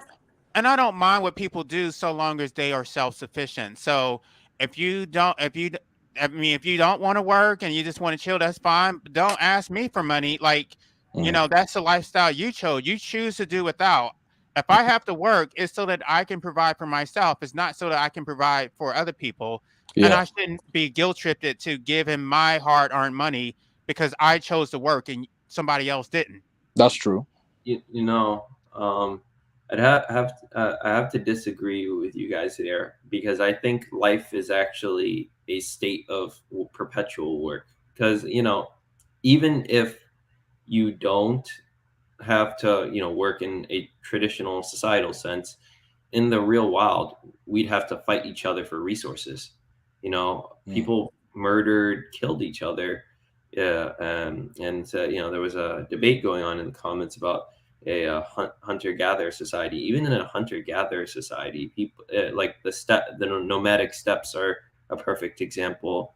The Mongols, the Turkic people, they all had to fight each other and kill each other for resources because they lived in a resource barren land. I think life is just one giant struggle, and there's got to be a loser. That's the sad part. Yeah, it's life is a game. Is a game. Well, but I don't know the whole dynamic. I don't know the whole situation, but I would assume that if it's resource, if it's lacking in resources, that means that it's overpopulated. So Yep. if they did, I mean, that's always the problem when there's not enough food, because that means there are too many people for the population that is there. So um, The I'm really step, talking about even before that. I'm talking about in a very primitive, basic. Um, yeah, the steps is what you're talking about. They never really developed a real civilization. In fact, most of the steppes, including Mongolia, were horsemen because they couldn't grow crops, so they couldn't settle into a civilization at all. They just traveled around on horses and had their animals graze wherever they could, and they still had to fight each other. Yeah, and that shows you that it because if you think about it, we have the universe is made of energy, but the energy that's usable to us is very limited. So in order to our existence is actually against the way the universe works, because we're effectively trying to fight against entropy. We're trying to fight against a system of change and maintain our form. So how do we do that? We have to steal other, I mean, I'm not getting philosophical here, but we literally have to steal energy in order to fight back against change. We kill animals to eat them. We kill each other in order to compete for the amount of Right. well, resources. and plants. Yeah, and plants and we have to eat plants, and that takes away the total food for other animals. So we have to kill, compete, and do all of this stuff in You know what order. I blame? You know what I blame? I blame the design of nature, because I agree with you.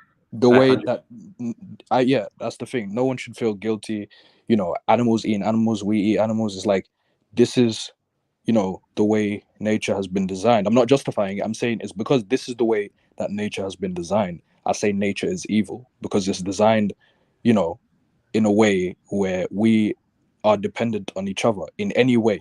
Like, if an animal, let's say a lion, if a lion, eats a zebra, is eating a zebra, if the lion catches the zebra is gonna suffer and die.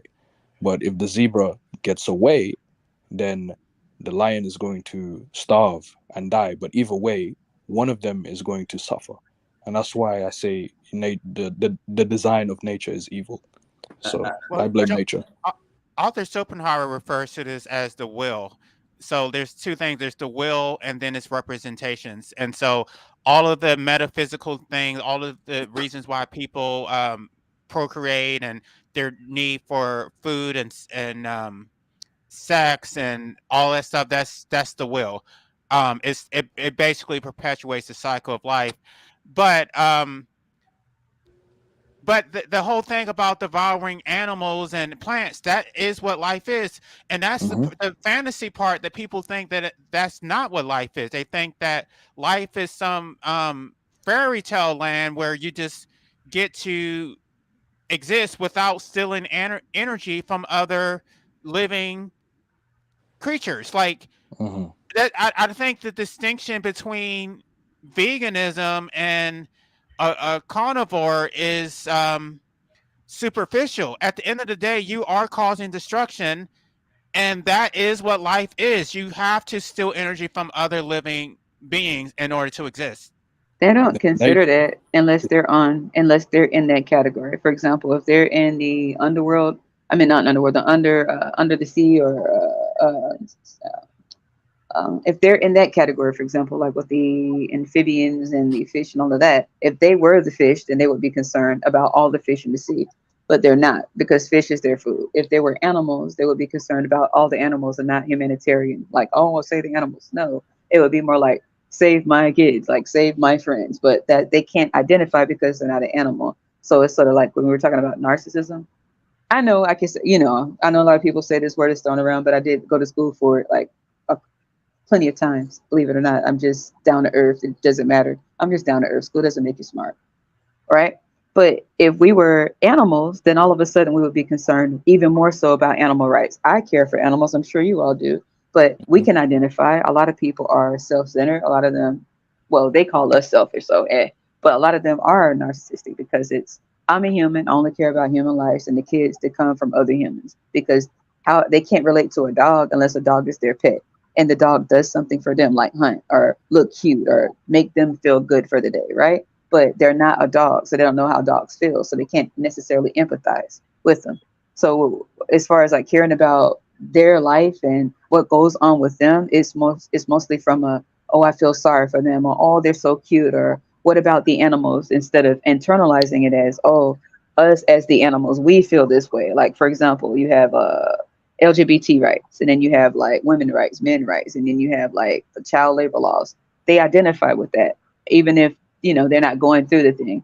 So with animals, they say, okay, I'm hungry, I like that animal, but I got to do what I got to do because I have to hunt to make sure I can eat, right? It's not, I like that animal, I'm not touching it. So when it comes to vegans, vegetarianisms, and carnivores, or whatever you call them, they would be like, I feel you, but we have to eat, we need protein. Versus if they were the animal, they'd be out there with posters like, save us, we're animals, we don't want to die, we don't want to be your pets, we want to live. Versus Mm. from a human perspective, we need to eat. Yeah. So they Like can't really relate. They won't want to relate. yeah, it's like if we can't eat animals and we can't eat plants, then what are we gonna eat? Like I said, that's why I blame nature. I don't blame Each us. other? Right, Huh? because plants don't What? want to be eaten either. I'm just kidding. Plants don't want to be eaten. They have evolved to have biological defenses. They have anti-nutrients will make you sick from eating them. Even the vegetables, and I talked about that in my last live stream. These plants have anti-nutrients, and it's causing people to have a lot of health problems. They're getting goiters, thyroid problems. They're having deficiencies in their minerals. They're it's causing all kind of health problems, and people think that plants are healthy. I mean, eating plants is healthy, and it's like plants don't want to be eaten any more than animals want to be eaten. Maybe plants are not sentient, but at the end of the day, the will is basically evil. By existing, you are causing destruction. So I mean, I agree with what Siam just said. It's basically nature that Yeah, the when design you of create nature a is at human fault. being, you are creating an entity that has to steal energy from other living beings. It's a necessity for us. And Oh, it's amazing. People sorry, don't realize. let me mention one more thing. You just remind me. So regarding veganism, so did you guys see that short involving Piers Morgan? Right, he was debating a vegan, and he mentioned, he asked the question to this vegan, "Do you eat avocados?" And she was almost in tears because she knew what was coming. So basically, she admitted it eventually, and he was like, basically mentioning that bees are involved in the production of avocados, and then they get murdered, and basically calling out the hypocrisy of certain vegans, who eat avocados. I I did have not something to know. add to that.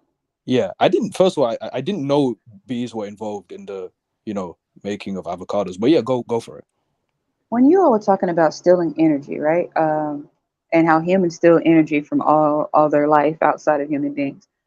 And it's okay. It's okay to do. They even create laws for this. It's okay. It's part of life, right? That's what they say. It's a part of life, right?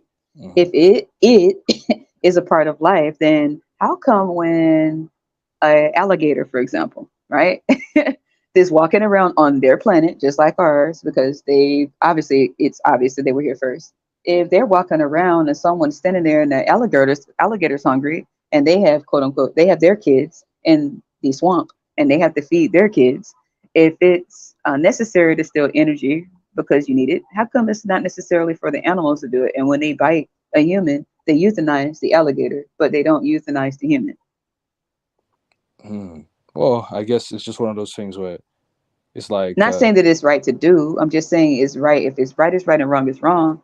If stealing energy because this is a necessity to live for all life on this earth, then it's only okay for humans to do. And this is where we step into narcissism and stuff like that. It's not that it's only okay for humans to do. It's that humans are apex predators. So if it's survival of the fittest, humans are smarter. They're more capable, and so they can dominate the other animals. And so that's what I'm saying. Life is not pretty. It's not a fantasy. The way they're trying to make it. It's like it's survival of the fittest. But no one realizes this. It's so weird. I was just throwing that point out there, though, But Mhm. it wasn't just a, I was just throwing a point that you just made out there when you said that stealing energy is necessary. What I was saying is why, if it's so necessary, I agree with you. Why do humans only say it's necessary only for them? And then back at your point, when you were saying that humans are the most intelligent, well, not most intelligent, but very intelligent. I don't feel that they can dominate the animals. They are good at manipulation. For example, that's what zoos are for. Zoos take a animal out of their natural habitat, raise it as their parent so that the animal only knows the human, takes the parent away, and now the animal is the codependent on the human. So now you don't have to dominate the animal. You're able to manipulate the animal by saying this animal only knows you as their parent. They've never seen, if you take a baby elephant and you raise that baby elephant from the mother elephant and all it's ever seen is you, that baby elephant doesn't even know it's an elephant. It's going to do what you do, and eventually it's going to feel comfortable around you. And the animal planet, that would be a no-no, because the animals teach the cubs don't get too comfortable with humans because they understand the dangers. Cars, you can get hit by cars, hunted, for your husk or whatever you call it. But if they're raised by humans, they no longer have to go out and just like dominate them. It's more mind manipulation. Like, I had you since you were a kid. You only know me. Now I don't have to work too hard to dominate you. You're going to do what I say because you know me. And now you're going to make all the other animals are going to see me around you and feel comfortable around me too. It makes it easier for me to just walk up and touch you, pet you. I don't necessarily have to hunt you anymore because you're comfortable around me. So now I can manipulate you to feel comfortable around me, to not even have to do too much. I'm smaller than you. I'm not stronger than you. You're bigger than me. You're stronger than me. A human, our flesh is exposed. They have fur. So actually, we're not, with us. We have the mental capacity to manipulate if we want to. But animals are a little bit different. Have natural instinct to hunt, and we have to find ways to manipulate those bigger than us to make them feel smaller than us when really they are bigger than us because of that genius that you were talking about, JC. Yeah, but there's consequences for it. Like we can get away with it most of the time, but at the end of the day, nature comes to bite us back in the ass because at some point, some gorilla is going to attack your child, or your child is going to get devoured by an alligator because you thought that you were running shit, but no, we're all a part of this food chain. So Mhm. nobody's is exempt. And the ignorant part is to think that we're individuals when really we're all one. We're all part of the will, and um, humans are. I mean, we may be smarter or whatever, but at the end of the day, we're basically a part of the same will as the animals. So the same the same system that we were put in can be used against us. We can become the prey. Mhm. Yeah, yeah. Like at the end of the day, being part of the food chain, like you said, no, we're no better than the animals. And the animals are no better than us. Like, it's just what it is. Like, animals eat animals, we eat animals. So, like I said, that's just the way nature is. Not that I'm justifying it, but I'm saying that's just the way it is. So people, we as human beings, we shouldn't be blamed, because we never asked to be born, and this is the way nature has been designed. Otherwise, what are we gonna do? Starve ourselves to death? But I want to interject and Go, guys. go for it. I want to ask guys. Uh, I mean, do you think that perhaps or not perhaps, but it's amazing that we have evolved to a point where we can kind of recognize how ass life is, and we have the ability to refuse to propagate it, despite being in our nature and the nature of every living being to try and propagate its own genetics. We have the ability to end the curse. Yeah, to break the cycle. Yeah. Permanently. It just almost makes me think that something might be out there. Well, Well, after unless you death. believe in that reincarnation stuff, if you believe in an eternal soul, then then those people believe that by not procreating, you're really not changing anything because the soul is going to continue to exist in another realm, or it's going to be reincarnated in some other form, and they use that excuse to justify procreating. Only a psychopath. Let's say if that were true, right? that reincarnation was real. Only a psychopath would want to impose that, you know, on their potential children, if you know what I mean. Like, oh, you know, the whole misery loves company. Hey, if I have to go through this, if I have to endure this, so do you. You know, Well, life that I brought into this world. You know. well, to them, it's an enforced cycle. Like, let's say even if every single being were wiped out all at once, you will still be like, you create a manifest a form out of thin air and then have to restart the cycle. But I mean, that's, we all know, like, modern Who science. even came up? Who even came up with reincarnation? I wonder. It's very funny. Yeah, Jay, I'd like to ask your permission just to give a brief backstory on that, if I Yeah, may. go ahead because I go ahead. It turns out the same conversation we're having now is actually the same one that people have had several thousands of years ago. So it happened in Greece and India, and in India it was a time where very similar to our own, where the ruling Brahmin classes became very oppressive. If you were born into a poor class, you couldn't move up. People were suffering. So some of them just decided to become outcasts and just went around wandering and meditating. And but they all had different ideas and school of thoughts. Some people say life was good. Some people say the soul is eternal. And funny enough, there was a school of philosophy. I think that their name escapes me, but they were atheistic or not atheistic, but materialist, and they believe that when you die, there's nothing. So amongst all these schools of religion and philosophy, they said something pretty similar to what the antinatalists believe. They believe that that you should not have kids, that you only get one life and you're going to die, and so you should just enjoy your life and avoid. And once you're dead, that is your release from suffering, and that this reality is a suffering. Mm. But Buddhism and Hinduism, or not Hinduism, but Buddhism came from this school, and there were existing ideas of reincarnation, and Buddhism further refined them. That so some people will say God created the soul, is created upon birth. Buddhism refined it into it's an eternal cycle where you can't stop it, and you're just forced to go through it for God's own entertainment. Wow. Yeah, it's but belief is a very funny thing. It's caused a lot of suffering in life, and I genuinely hope that we all get our rest at the very end. You know, we're all slaves, like all of us, like in many ways. And I'm not just talking chains and shackles, like that's just the stereotypical, thought of slavery. But like, no, we are slaves. Like we're slaves to our hunger, we're slaves to our thirst. Because like if we don't eat, then we'll starve. So we're slaves to our needs, etc.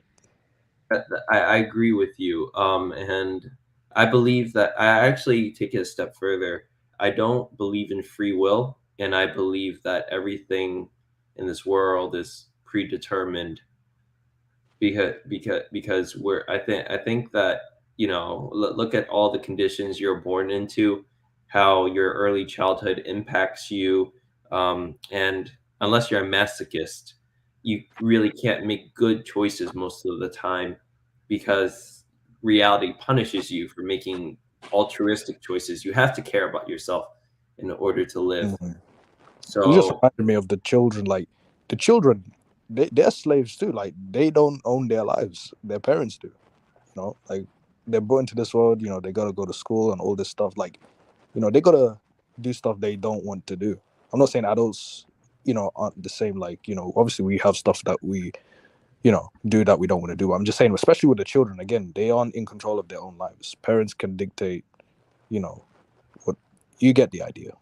yeah, we're slaves from the day we're born to our own Yep. nature, and then we're slaves to other people, and then we're slaves till the day we die. Absolutely. Yikes. I will say this, right?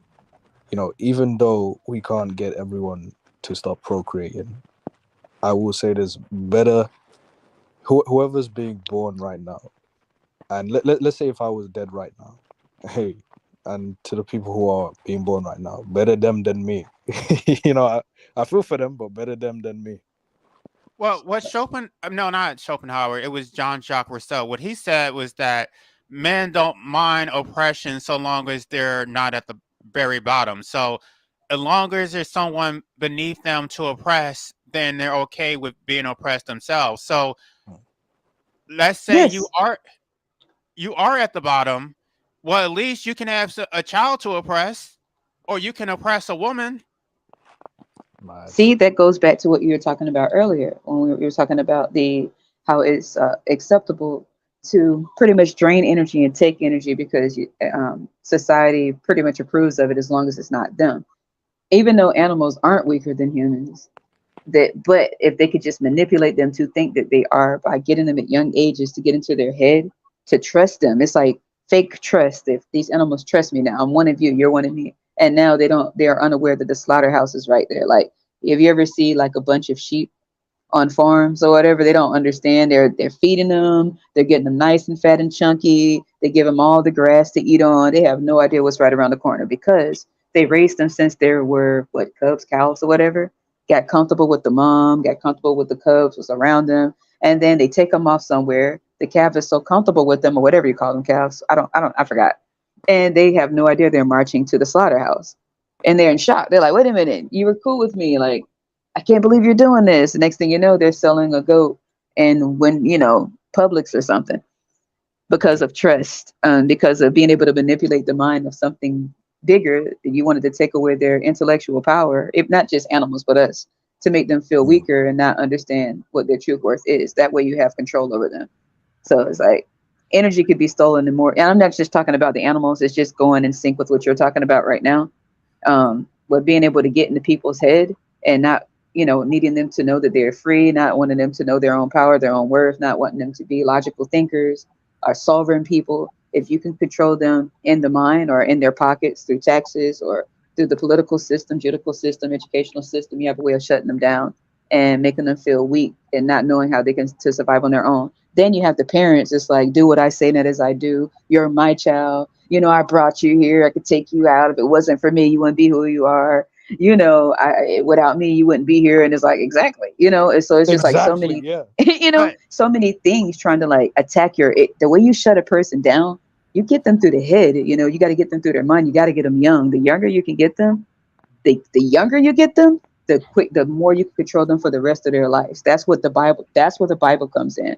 When they're like, bring the little children to me, which sounds like a creepy Christmas special, but it's like, bring all the little children to me, young, and when they get older, they won't depart from it. I mean, duh. I mean, you see what's happening in the world, all these wars, they're not departing from the creepy crap they've learned.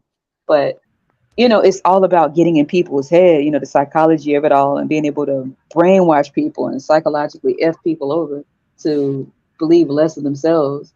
It's so creepy, man. And that's all I don't want to say too much on here because it might, out of respect for your channel, but is if you can get to people's head, I don't care if you're a woman or a man, young or old, you can get God through your mind. It doesn't matter if you're 200 pounds. It doesn't matter if you're a bodybuilder. It doesn't matter how strong you are. If someone can shut your brain down, you're done.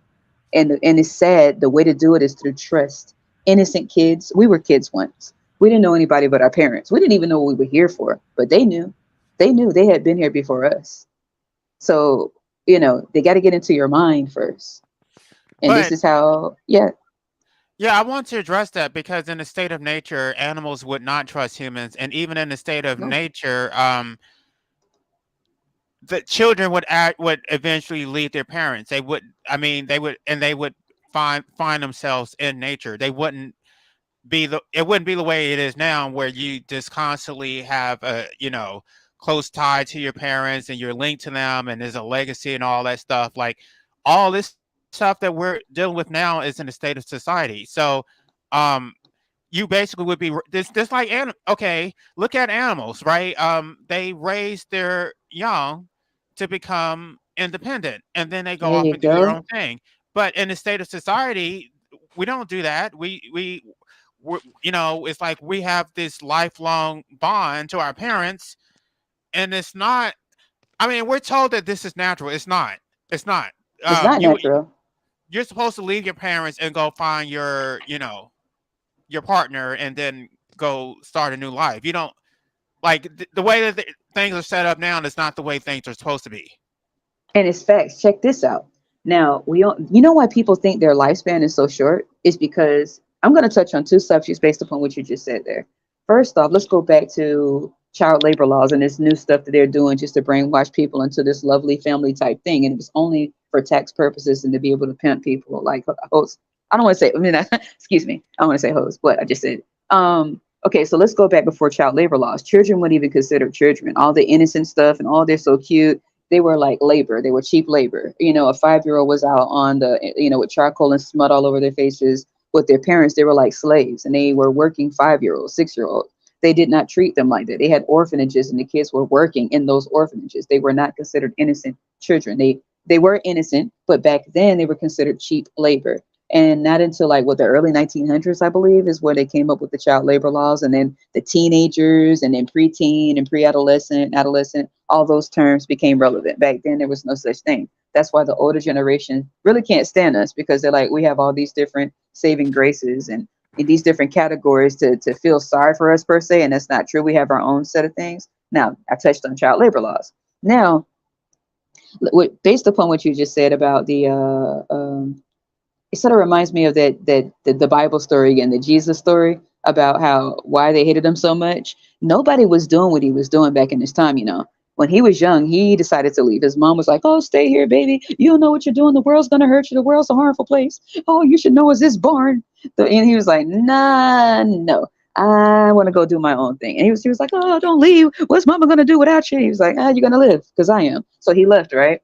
And then all these people started following him because why do you think so many people were following him around? That was unheard of. You're young, you know, he's a carpenter.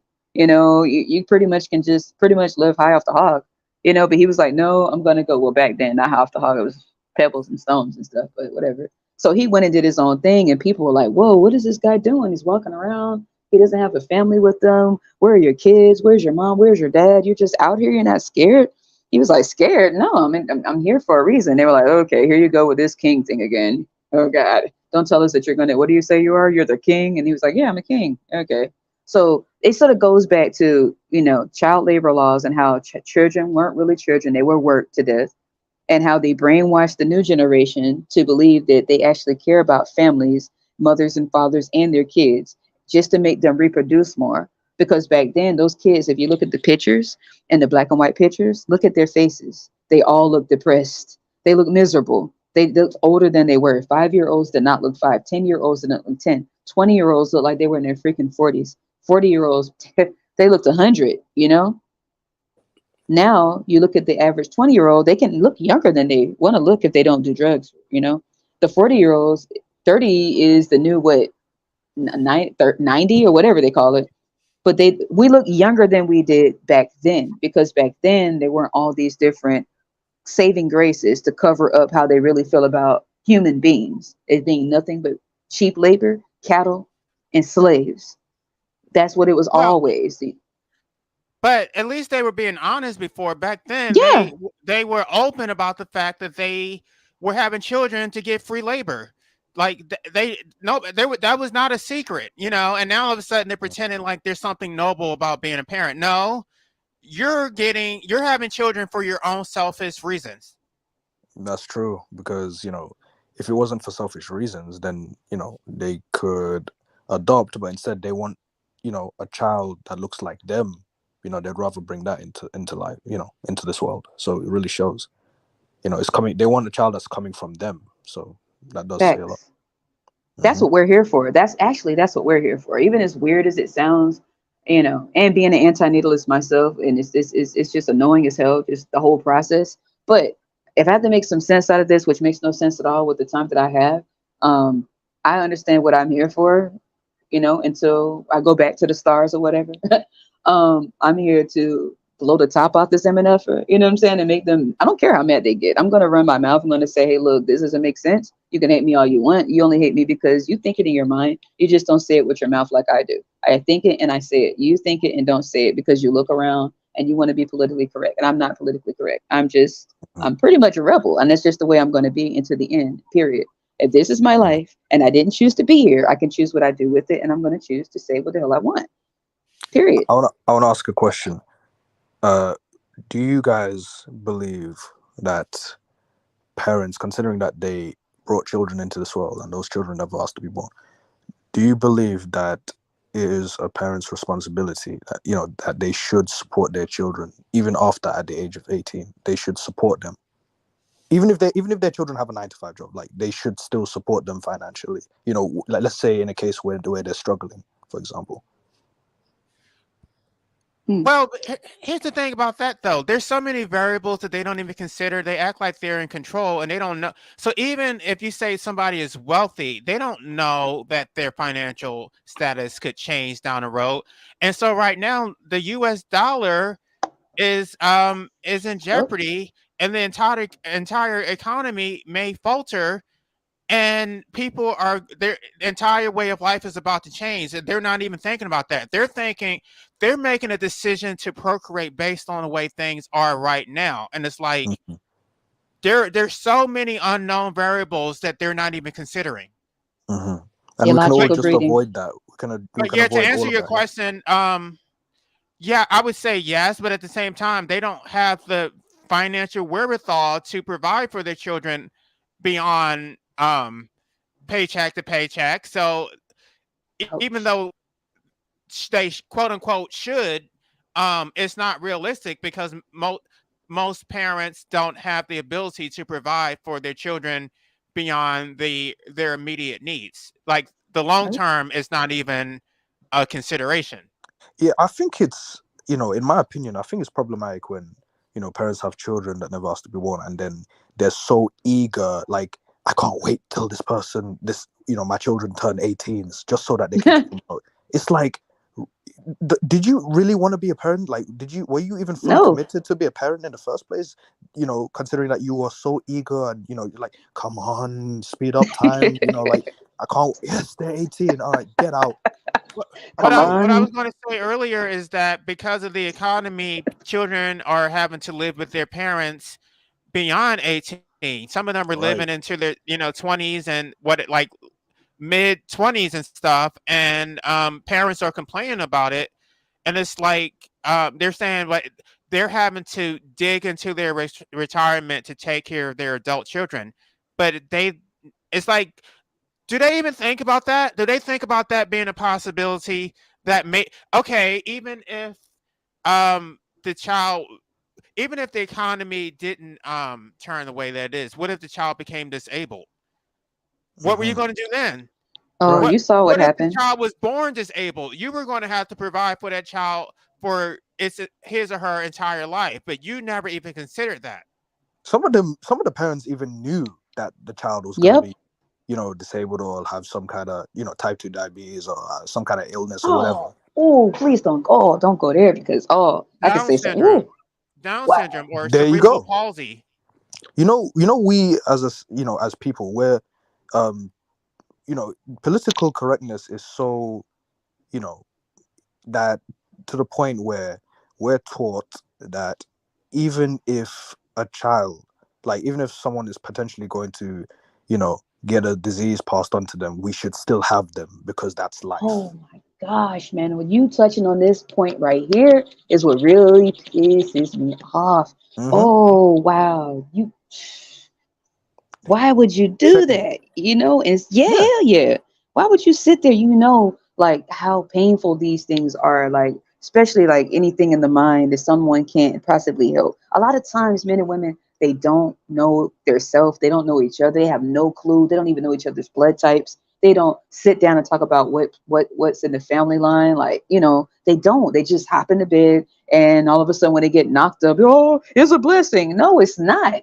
No, it's not. Because, okay, for example, let's use Nick Cannon, for example. Okay. Oh, God. Okay. What does Nick Cannon have? a lot of children. No, what he has a, it's nothing. I'm not, this isn't to make anybody feel bad if they do have lupus. It's nothing to feel bad Oh about. yeah, What? he has lupus. Yeah, that's what it Okay. is. You see the point I'm making? Now Nick Sorry, Cannon what has is lupus, lupus? right? Lupus. Sorry, just trying to understand. What's lupus? What? It's almost like a autoimmune disease. Oh, okay. It'll shut you down. It's up there with some people. For example, if someone has, I don't mean, I have to be very careful with this because it's really touchy for some, and I don't want to offend anyone. I'm not meaning to offend anyone out there, Yeah, she's not but being malicious. There's no malicious no, intent. no, no, I'm not. Okay, so if somebody has like HIV or it's an autoimmune, lupus is right. Might as well stay right next to it. So sometimes some people may mistake, lupus for AIDS or AIDS for the other. And they have to go get the testing to find out. It's Was he born with it? serious. I believe he was. It Oh, was it's wow. pretty much genetic. It was in his family line, Mm, right? So mhm. if you know this when you find out, and even if you had no clue, you were walking around and you felt like you were healthy for years, okay? That's not your fault that you were born with this. It's your parents' fault for not sitting down and if they should have told you, they should have told you about the consequences, the dangers. Half of the time they don't even have the finances to take care of their kid if they have something life-threatening like lupus or they are born with certain disabilities. It's not their fault. It's passed down through genetics, right? Now Mhm. you're in a position. Nick Cannon is now an adult. Okay, he didn't ask to be born. None of us did. But now you're in a position. You have the power in your seat of, okay, I don't want to put anybody through this. This is painful. Lupus, I've seen someone go through it. I've seen someone in pain with sickle cell. I've seen it. Oh my God. I've seen, someone deal with schizophrenia and it really hurt my heart, growing up to see that. I didn't know. I didn't know what was going on. And I don't think they knew either.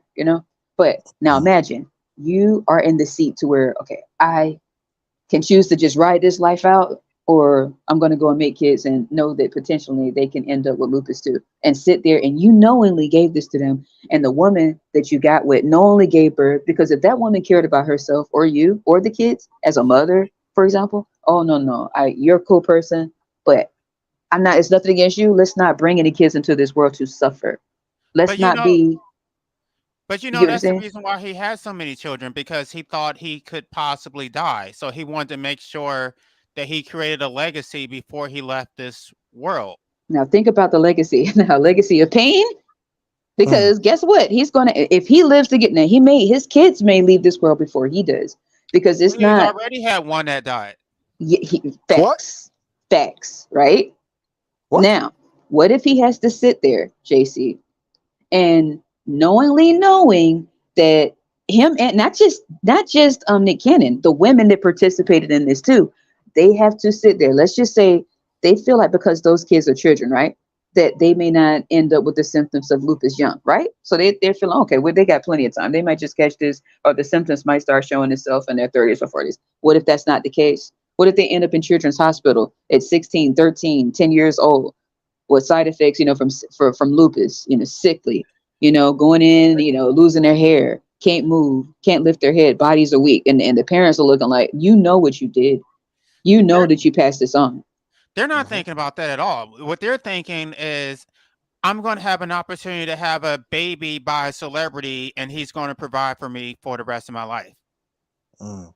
Yeah. See what I'm saying? So we're thinking logically. They're not. They're thinking with their loins. They're thinking with their asses. We're thinking with our Yeah. brains. Like, Right. wouldn't you think, like, could you stand there and just like look this? You know what you did. You know what's going on because you had it.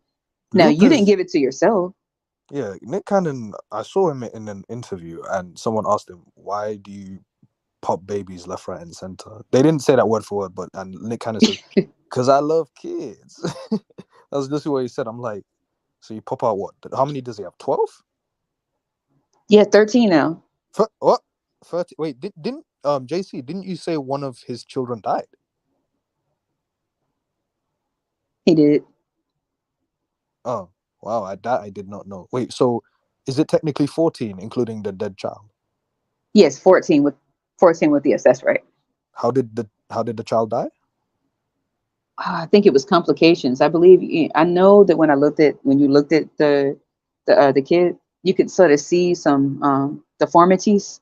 So I don't know exactly what it was, but the kid was deformed in the womb, and when the kid was born, they already knew the kid wouldn't live long.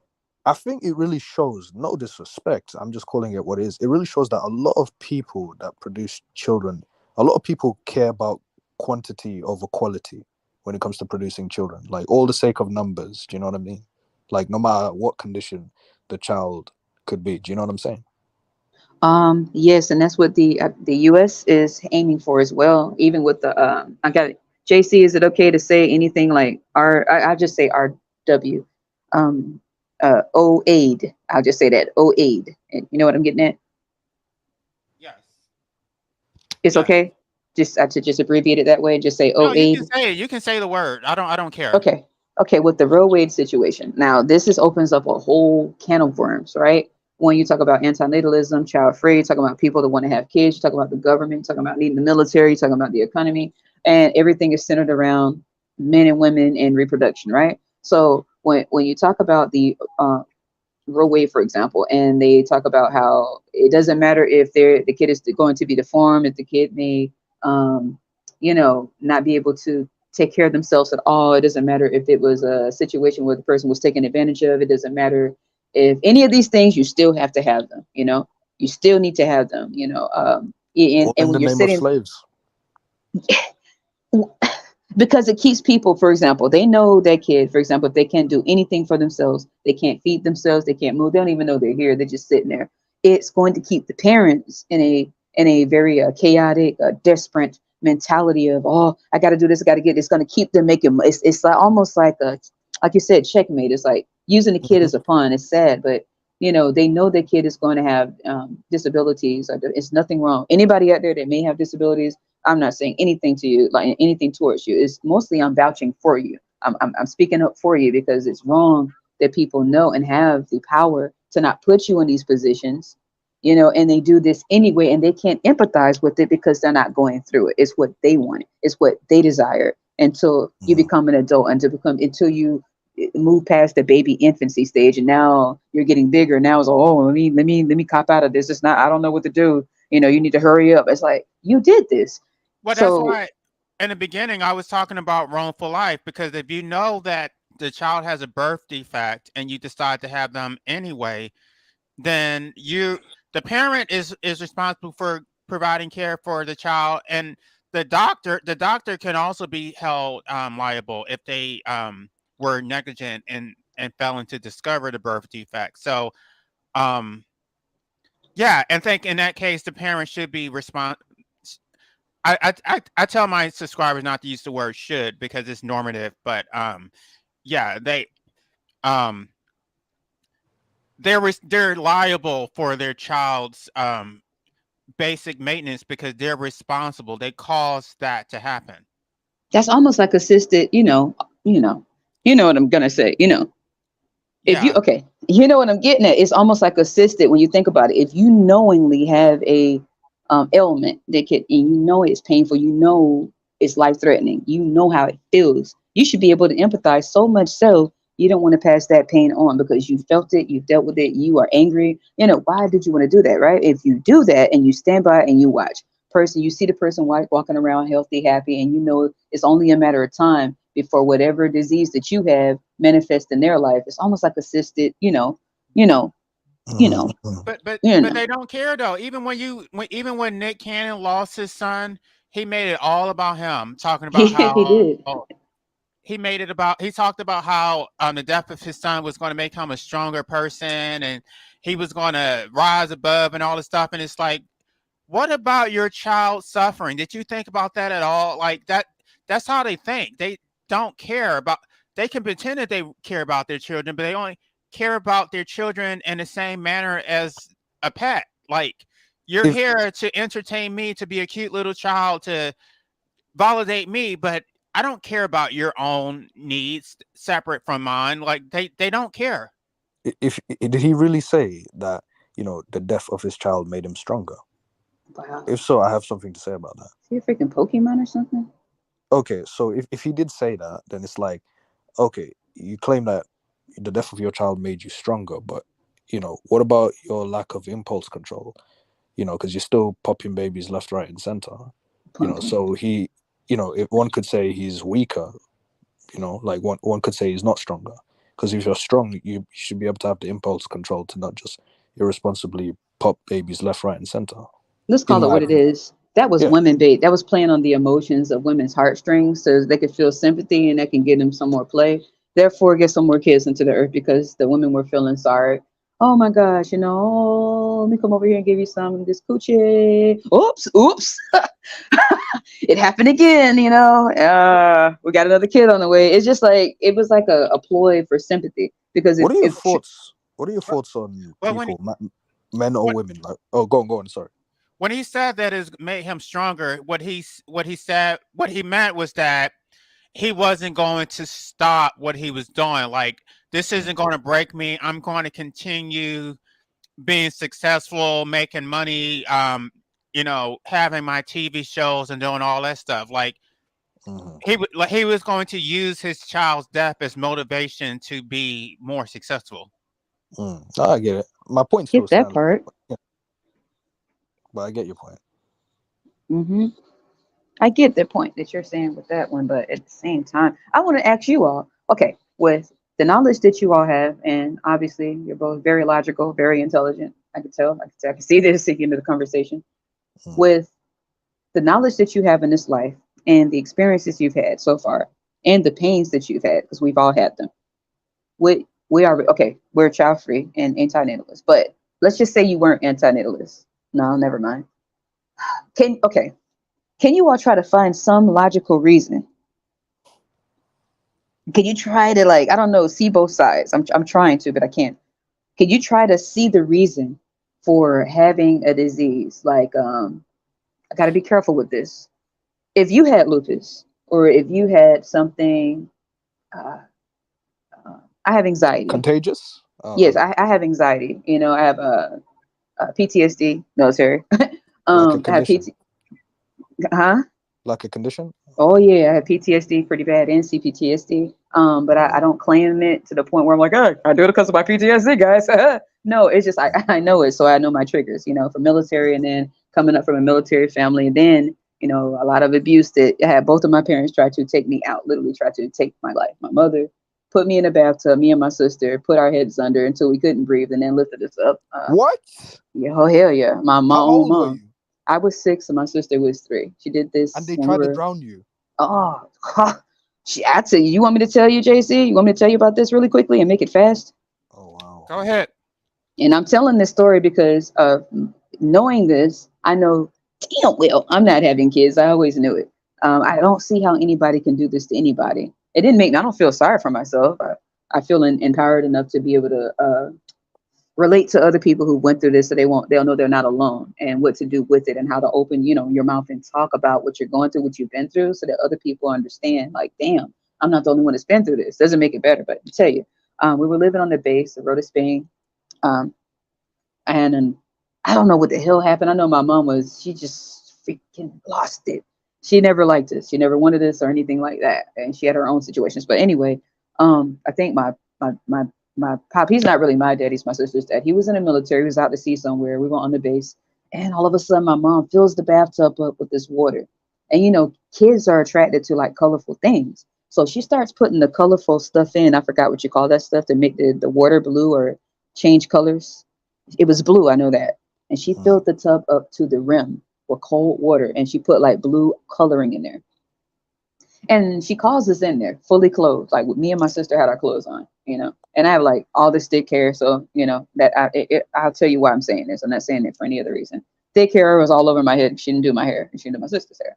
So she sits on the toilet. Mind you, my mother was absolutely beautiful, by the way. So we were sort of mesmerized. I was always like, oh, she's so beautiful. So I'm just sitting there looking at her. She's sitting on the toilet, not using the toilet, but just sitting there looking at us for a while, just staring us down. And I'm like, okay, this is weird. Now, we had been abused by her every day, and my dad every day, every night. It was nothing new. But this particular day, she was extra nice until this point. She gets us in the bathroom. She sits on the toilet, smokes a cigarette. And we're looking at the bathtub. It's full of water, and it's blue, colorful. She says, get in.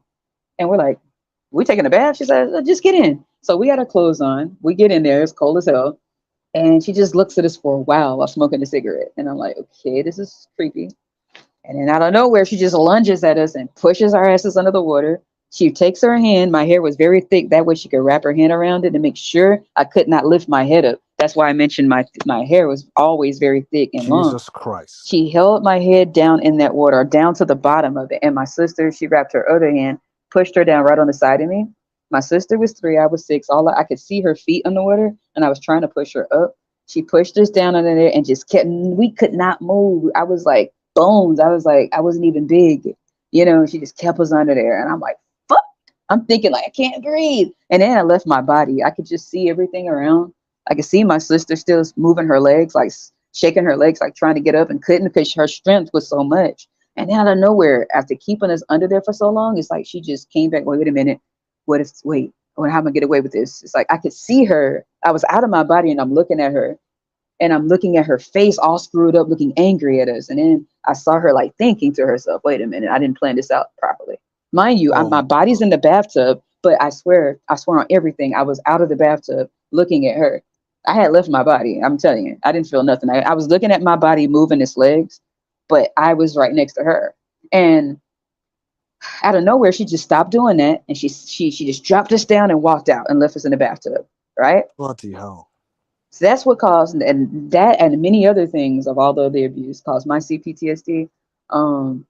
You know, and then PTSD caused by military things, and then coming up with a military family, and I don't let stuff get me down. You know, I don't. Does your dad know about this? He tried. Okay, now for him, I've always been pretty much a very tough cookie. I had to be. He's not my real pop or whatever. I didn't know any different, any better when I was younger. I didn't really care because I was always tomboyish, which helped me a lot. When you say he's not your real, like, do you mean like biologically? He's not. My real dad is from Jamaica. Oh, okay. I never met him, but it's cool. Anyways, I grew up with this guy, and he was always lunging at me. I don't know what it was. As soon as he seen me, he was like wanting to lunge at me, like he's charging at me, like putting his hands around my neck and stuff. And I'm like, what the hell? So I had to learn how to fight, beat this motherfucker ass, you know? And then he always, like, I was going in the bathroom, whatever, he would like try to come in, and I had to find a weapon to like beat this dude down or something. One particular day, he comes in there. I'm getting all comfortable. I always put stuff in front of the door, right? I'm like a teenager at this point. He tries to come in there and lunge in there, like, God damn it, every time. Here he comes again. And I'm like, oh God, I gotta fight again. So this dude, I'm fighting him, whatever. He tries to like drag me into the kitchen. How old are you at this point? I was 16, try to like grab me in there, drag me in there by my neck, and I'm like fighting or whatever. So then I get on the ground, like he gets me on the ground, like, fuck, well, I guess I'm out of here. I'm trying to fight him back. Now he was in the military himself, and he starts choking me. I'm like, why are just both of my parents trying to kill me, man? What the hell? So the fuck, you know? So he has me on the ground. He has his hands around me, and he's looking furious, like, I hate you. It's like he was saying it like, die, die. And I'm like, fuck. I told him, do it then. Just do it. I was trying to reach for the bar stool so I can hit him over the head. And he was snapped because his new wife, because he divorced my mom. His new wife was seeing this, and she came charging at him. My baby sister came with a blade to try to cut him. And, he was like, I told him, like, you just kill me then. I told him, just do it. Do it. Do it. Hurry up. Hurry up. Do it. I'm not scared. I'd rather you do this. I'm sick of you, man. And he was like, nah, because you want to live, I'm not going to do it. I was like, fuck. What? This is my chance. He was like, that's when he realized he created the monster. He was like, are you laughing? I'm sitting there laughing, mad as hell, but laughing at it. And then I was like, man, you couldn't even finish the job, man, get out of here. So I took off running down the street with my shirt torn and stuff. Like, anyways, long story as it is, I come from stuff that I can never tell. I have no shame, but if I told people about the things I've survived and all the near-death experiences, how I became comfortable with it and it doesn't scare me, it was because of my own family. Then, I had a lot of experiences with death in my life, a lot of it, to where it doesn't scare me anymore. So I feel like I don't care about what people think about what I say. And this is why when I found JC's channel, you have no idea. I was just scanning. I was trying to find some like real ass people because I'm like, I'm tired of all this watered down child free stuff. I don't really see anybody saying anything. They're talking, but they're not saying anything. Nobody's putting any like energy into it. And I saw that podcast and I was like, oh my God, this is it. This is the shit. And it was JC talking. It was JC and Illicit Minds going ham on there, like just talking about real valid points. And it started bringing up memories for me of things I had went through, and I've been subscribed ever since. So when we talk about this thing of knowingly knowing, my mother's bipolar, by the way. Wow. My pop, I don't know what's wrong with him. I just know he was in the military. I won't say my physical father, but this is the guy I grew up with. It was always fights. It was always, oh God, if y'all only knew the things I went through, me and my sisters, like a living nightmare, a Would you have living rather hell. had your biological father over your adopted Nah, father? I'd rather just, I was ready to get out. I didn't need my family anymore. I was ready to go. I was ready to get out, do my own thing. I have no fear in this world, none. No fear. It's whatever. It's whatever. It's So whatever. do you still keep in touch with them, or I No, doubt you do? I cut my whole family off and changed my I don't entire blame name. you. That's criminal. Like that, attempted murder. Like Jesus. Like Yeah, and then the foster system, they took us away and gave us back, and then she did the same crap again. The same day we went back, wow, the wow, wow, same wow. day. I mean, like if you all knew like some of the evil things that lurk behind closed doors and some of these homes that you think are Mhm. so beautiful. Because we lived in a badass house right on the outside. We went through hell inside that damn house. I hated that. I'm talking about people hated us because of where we lived. Every day we went in there, it was like a living hell, man. Like I People should can't. be sterilized, See, man. well, exactly, and they make it seem like you're doing something wrong by not having children, and a lot of these people shouldn't be having children, but it's like They when you do it look at all these anyway. people who don't have children, they get hell for it. It's Mm-hmm. like, Right, and what's they wrong don't with you? understand why. They don't even understand why. We're smarter. We're actually more compassionate than they are because we're not selfish the way they think we are. Actually, we're actually selfless when it comes down to thinking and being considerate of someone else's life because we Yeah, know what it's like. yeah. We don't want the quote unquote unborn to go through No, all of that. Do you know what I'm saying? So we're compassionate and empathetic, but most people are psychopaths, unfortunately. Jesus Christ. glad I didn't go through it. I don't know how I end up being the way that I am. I don't I'm know. I was. surprised. No offense, but I'm surprised that you survived. No It was offense. that was not. Man, that was nothing compared to the stuff they've done. I'm surprised. I didn't think me and my sisters didn't think I thought I was going to be, honestly, I thought I was going to be dead before I was 16. I never thought I was going to make it there. I never thought I was going to make it there. I Wow. didn't. When I turned 15, I was like, okay, I might make it. I might just make it because nobody knew. Like, I don't know how she had people fooled. This woman was she had everybody fooled around her. And we were thinking like, do you see this? Look at my eye. Look at my face. Look at my skin. Like, you don't see these bruises, man. You don't see this cut across my face. This Wow. gash in my face. This gash across, like a slice. I love scars, by the way. I think it's attractive. I like Mm, mine. I like it. But she I this see. gash straight across my face with a knife. Gash on my hands with a knife, taking the rearview mirror out the car, busting me in my head, and just sitting there. We can't cry, by the way. This is how military was just good for me because I went in, it was like piece of cake. I'm like, okay, but this is it. This is all you got.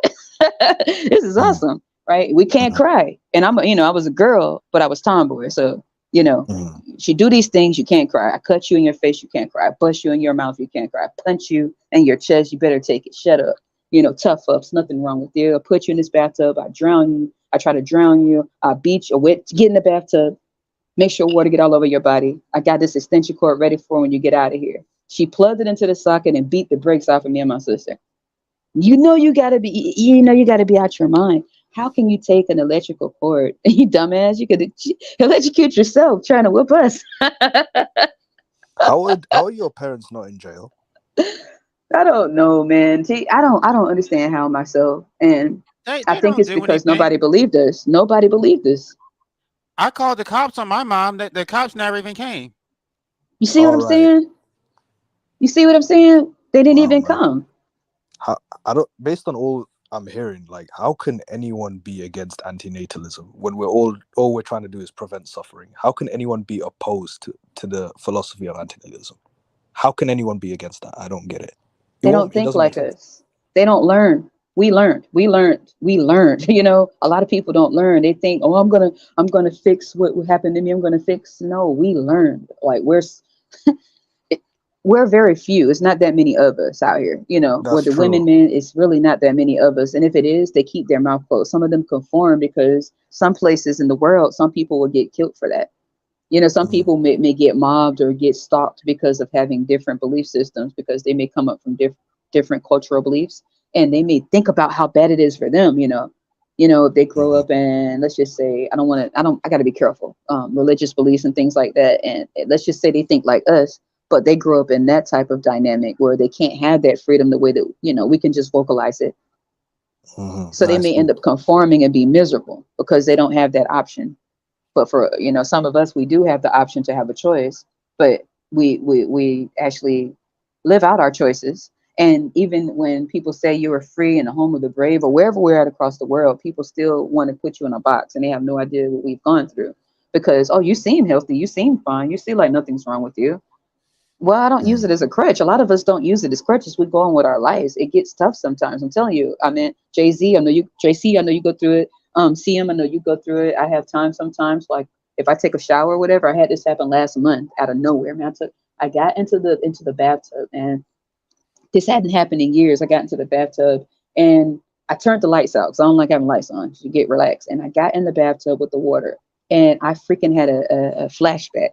And I was in there by myself, and I was like, oh shit. I was like, I knew it was nothing I can do. I felt like the deja vu. It's like I felt like I was getting sucked back to that moment of literally being six again. And I hadn't had that in years. I don't know what happened, what triggered it. It was Mother's Day. That's what happened. It was right on Mother's Day when it happened. And everybody was talking about Mother's Day, and I was like, okay, whatever. And man, I got in the bathtub, and the bathtub was filled to the top. I think that's what started it. And when I sat in there, I was looking at the water filled to the top of the bathtub, and my heart started panicking, and I felt like I couldn't get out the bathtub.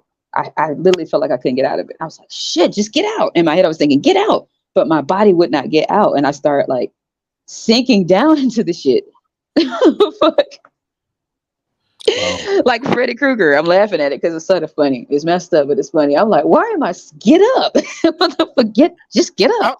But I started sinking into the damn bathtub. did you say that your mom was a single parent? No, mom, they were actually married, but they were married, but it was, they should have been divorced, and eventually they got a divorce. This all happened when they were married, Why and did your parents then have children? beats me. I don't know. I just know their backgrounds is, Were they just horny? yeah, most likely. But here's the thing. My mom is extremely gorgeous, like beautiful, like yeah, damn, But then the dude that she got with, he not bad looking or whatever. So he was smitten with her. She was looking for a way out. They both end up getting it backfired on both of them. My mom thought that she can. That's why I ended up being asexual, because I thought it was very disrespectful and disgusting to use someone you don't like or love. I mean, I think it's not cool. I would never advise any woman out here to do that. I think it's disgusting. If it's a guy, you don't like him, you don't love him, leave him alone. Mm. Don't leave him alone, Would you because say your that's his mother was a money. Would you say your mother was a narcissist? Yeah, hell yeah, both of them. They met their matches. Yeah, she was both full blown, and so is her mother, and so is his mother. Both Mm. his mother and my mom has the same name, and they're not even from the same place. And I think he fell in love with my mom because my mom, they're both the same skin tone. They both have the same first name, and they're both freaking Pisces, bro. Talk Wow. about karma, man. And Wow. so he was smitten by her looks and smitten by her, and she was looking at him as a meal ticket to get out. He was in the military. She was coming up from another abusive home, her deranged mom, right? So they were both using each other. He was using her for looks, and um,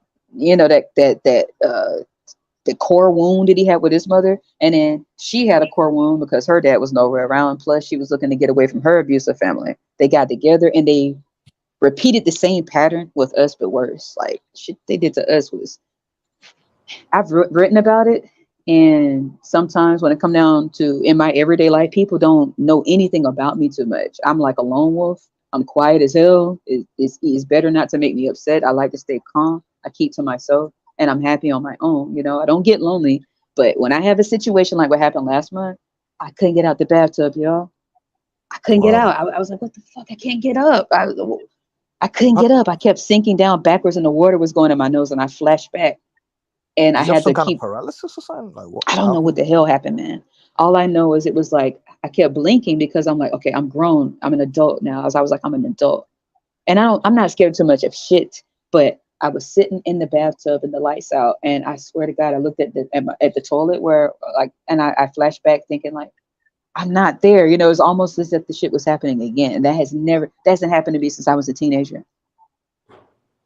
It's Wow. like I was seeing it again. I kept blinking, like, what the fuck? This is 2023. What is happening? And I had to calm down and get my heart rate calm and just breathe. And I just start like calming down and relaxing. And I just got out the bathtub, cut the lights on, and it was like, whoa, man, what the hell is going on? Never again, you know? So next day, I went in there and did the same thing to face it. I know it sounds stupid, but I'm like, no, I'm gonna face this. I'm gonna face it because I don't want this happening again. So I went in there the next night, you know, filled the bathtub up. I'm like, I'm facing it. You know, this doesn't exist anymore. I'm an adult, man. I don't know why this hunt. I'm not gonna let this hunt me anymore. Got back in the bathtub and just relaxed, you know, then let it happen no more. But that shit destroyed me the day before it, and the next day I tackled it face on. That's just how I do things. Like I can't let that sneak up on me because if I didn't face it and something like that was to happen, I could, you know, that's a horrible way to go, you know. Wow, that's insane. I want to ask Yeah. JC, if you don't mind me asking, why did your parents have you? I don't know if JC is there. Is he there? Yeah, I'm here. Yeah, why did if you don't mind me asking, you can say prefer not to say, why did your parents have you? Well, I mentioned that I kind of started talking about it in the beginning, but my dad talked about how he was depressed and suicidal and all the stuff. He said he always wanted 2 boys. So he wanted children.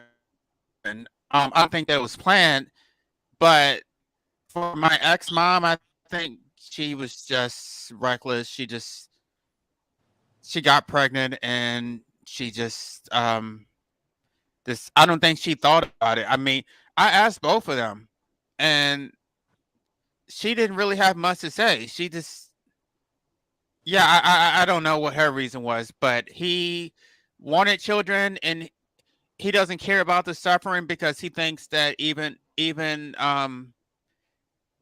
after all of this is over, we're going to be rewarded in heaven. So he thinks God is going to make all this stuff right. Religion, eh?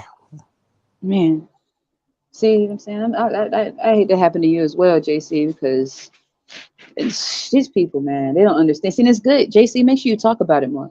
Talk about it. Get it off your chest, you know? Don't go through it alone, you know? Usually this channel that you have is powerful. So don't feel bad about anything. You know, it's cool. You're gonna attract a lot of people over here that can relate to you 1000%. Here, this is awesome, man. Shit, the more you talk about it, other people that's telling you to do it and do it already, fuck. I mean, screw them. They have no idea what this shit feels like. You know, it's not trauma bonding. We're not trauma bonding. We're solution oriented. So talking about it is a way of healing. It's therapy. You know, it's therapy. It's nothing wrong with talking about it. People who don't like it can get out of here. You know, it's whatever. But when you're talking about it, that's you. You're trying to heal from it. You're trying to make sense of why somebody would do that to you. And when you have those moments where it gets dark, you know, don't beat yourself up, JC, because I go through it. You know, I have those times as well. I do, and I pull myself out of that shit. You know what I'm saying? Unless you've been through it, the people out here who's like, you know, trying to make it seem like it's horrible, goody two shoes, whatever. But it's not as easy as it seems. That stuff will sneak up on you out of nowhere. You know, it'll creep up on you like a thief, man. And then, wow, you know, you gotta pull yourself through it. So when you talk about those things, it helps you heal, especially with people that can understand. And we're not trauma bonding. It's like, man, I feel you. Now let's figure out how to make the best of our life that we have. Because you're inspiring, JC, and Sora, you see him. It's very inspiring to see you get up here, you know, and hear people try to like dish you on your channel, and you get up there again, like fuck you. You know, I'm gonna get up here and talk anyways, whatever, because I know people are gonna relate to me. And people do. That's inspiring. So Yeah, a keep lot of doing people that. don't You know? like that. They feel that I was told that I'm too combative, and it's like, no, some people are attacking me. I'm not supposed to defend myself, and it's like, for a while, I felt like I shouldn't like stand up for myself because I'm going to lose subscribers. But it's just like, you know what? I'm tired of this. Like, at the end of the day, my channel isn't. I mean, the anti-natalist informant channel isn't monetized, so it's like I didn't feel like it was really growing anyway. So why should I just sit up here and be disrespected by people when um what am I getting out of it? Don't be slaves to viewers. That's my advice. Facts. Don't Yeah. be slaves. Don't be a slave to viewers. Yeah, Well, I yeah. get the views, but a lot of these people watch my videos, but they don't subscribe. Hell, I'm Mhm. subscribed and I made 3 channels and subscribed. What the hell? As soon as I heard that voice, I was like, yeah, yeah. This is what I'm looking for. See, people aren't ready for people like you. People aren't ready for people like Sion and myself. They need you to water it down, sweeten it up, sugar it up, But what you're saying is stuff that people are scared of. Like they know these things exist, but it's like when they hear it, it's like, damn, this stuff is really happening. And I need to stay in La La Land. I need people to soften it up a little bit because this is too real. This stuff is really happening to people. So people like yourself that has experience, you've went through these things. I've went through these things. See them, you went through these things. They know it's real. So it scares the hell out of them. So they disappear because it's too real and they like being in La La Land. That's why you got to keep going. You got to keep on talking because it attracts people who are just as real as you. The fake ones, they kiss your, I mean, the fake ones can go, they can unsubscribe us, whatever, it's cool. But Quality it's over people, quantity. hell yeah, quality over quantity all day. Well, some You of these know? people have done the same thing though. They've had children and they abuse their children, and then when I call them out on it, they don't like it because they think it's justified. Yeah, I call them out on it. I mean, don't think that just because like you're a woman and your man treated you poorly that justifies abusing your children. Right. That's why I asked. That's Facts. why I asked if your mom was a single mother, but you said she wasn't. My mom, my mom had her own traumas and she didn't deal with them. She was married, but they married for wrong reasons. They got married at the courthouse to try to prove points to people. Matter of fact, I honestly believe wholeheartedly, based upon the way his family treated me. First of all, I'm not his kid. Okay, I get it. Actually, I understand. I get it because I beat his. Look, I'm not his kid. And then you have someone who lied. Just so that she can marry him because he was in the military. He's a Sag. Sag just love to travel. They don't like being anchored down. They hate that. And then she was like, oh, this is my ticket out from my abusive family. Let me go ahead and get pregnant real quick. Or I'm already pregnant. Let me just say he did, Do you still talk to your and sister?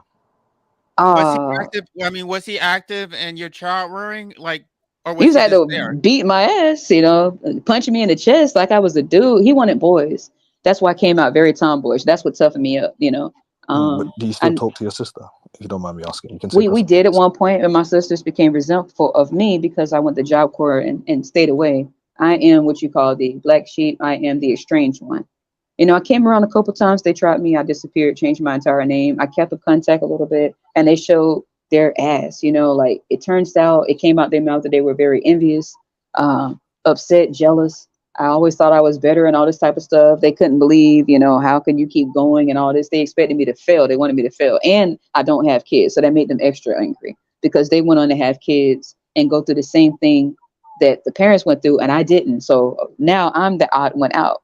You know, so they resent me now because of going to Job Corps, getting away, changing my entire name, first, middle, last on my own, cut my entire family office, whatever. I'm a lone wolf. I can get through. I know how to survive out here. I'm good. I don't use people. I ain't got time. I'll make it. So that made them very Mhm. upset. My entire family is, I'm truly a rebel. Like they hate my guts. But, Yep. I they want hate to my ask. guts. I want to ask a question.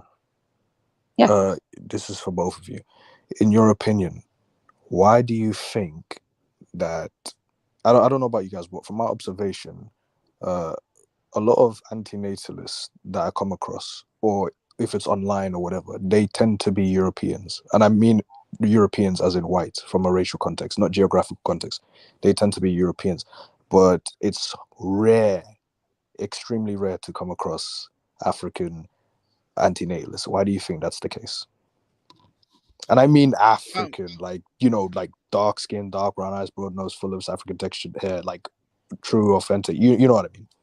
well, David Benatar, I mean, he's white, but Yeah. he's a philosopher. He's a professor of philosophy from South Africa. So I actually had somebody come on one of my panels who was from South Africa, and I asked him, "Is antinatalism big in South Africa?" And he said no. But I've actually done another panel with Black people because there are Black anti-natalists on YouTube, and yeah, I don't think I think well, I think veganism is more whitewashed than anti-natalism, even though there's more Black vegans because like 8% of Blacks are vegan versus 3% of whites. I don't think anti-natalism is really that Disproportionate. disproportionate. I think when I talk about, that's the reason why I do it. Like I have 2 channels, but I've talked about it, and I think I have really brought some Black people into anti-natalism, and I think a lot of them don't. First of all, a lot of Black people are child free anyway. Like they may not be anti-natalist, but a lot of Black people don't want to have children. So even if they're not anti-natalist, I will accept being child free. That's, you know, the difference is that child free people don't want to have children because of their lifestyle. They don't want to give up their free time and, you know. Understandable. Oh, I'm both. I'm child free and anti-natalist. Yeah, I'm both Both. as well. I'm with you. I'm with you. But I will say this though, you know, when it comes to, you know, I'll say the term Black just so people understand. When it comes to Black anti-natalists, you know, it may be easier to find from the United States or just the West in general. But good luck finding a Black anti-natalist from the continent of Africa. Good luck. I'll tell you why. I'll tell you a reason why from my perspective. Go for There are it. several perspectives here. Well, there are several factors. Let's start with the religion factor. Let's start with the cultural belief systems. Let's start with you know, rights of women and men. Let's start with, it's a lot of different reasons why it's just not documented. There's no one to really document these things in certain cultures because it's considered taboo. For example, in India, there are women and men that want to be child free. You even have one man that sued. I think JC was talking about this. That sued his parents for being born. That's rare, you know. But you have to really look at the cultural belief system, religion. You have to look at the certain rights that men and women or men or women have, and how, you know, it would be odd to have somebody documenting anti-natalism and child free in a place where people can get beheaded or stoned or literally, you know, taken out for that type of stuff. So they tread lightly on those type of things. It doesn't mean they don't exist. It just means they have to get to a place in their life or a place or a space where they feel safe admitting it, because a lot of them have to conform due to their surroundings. They are anti-natalists, true and true. They are child free, just like us, but they can't say it. They have to blend in with their society or they're going under attack. So like closeted. Yes, yes, just like being on the down low, you know, because you feel inhibited or you can't tell people that, hey, I'm out, because you're surrounded by a lot of people in your area that is extremely religious or extremely homophobic, and so they stay in the closet. They may have kids.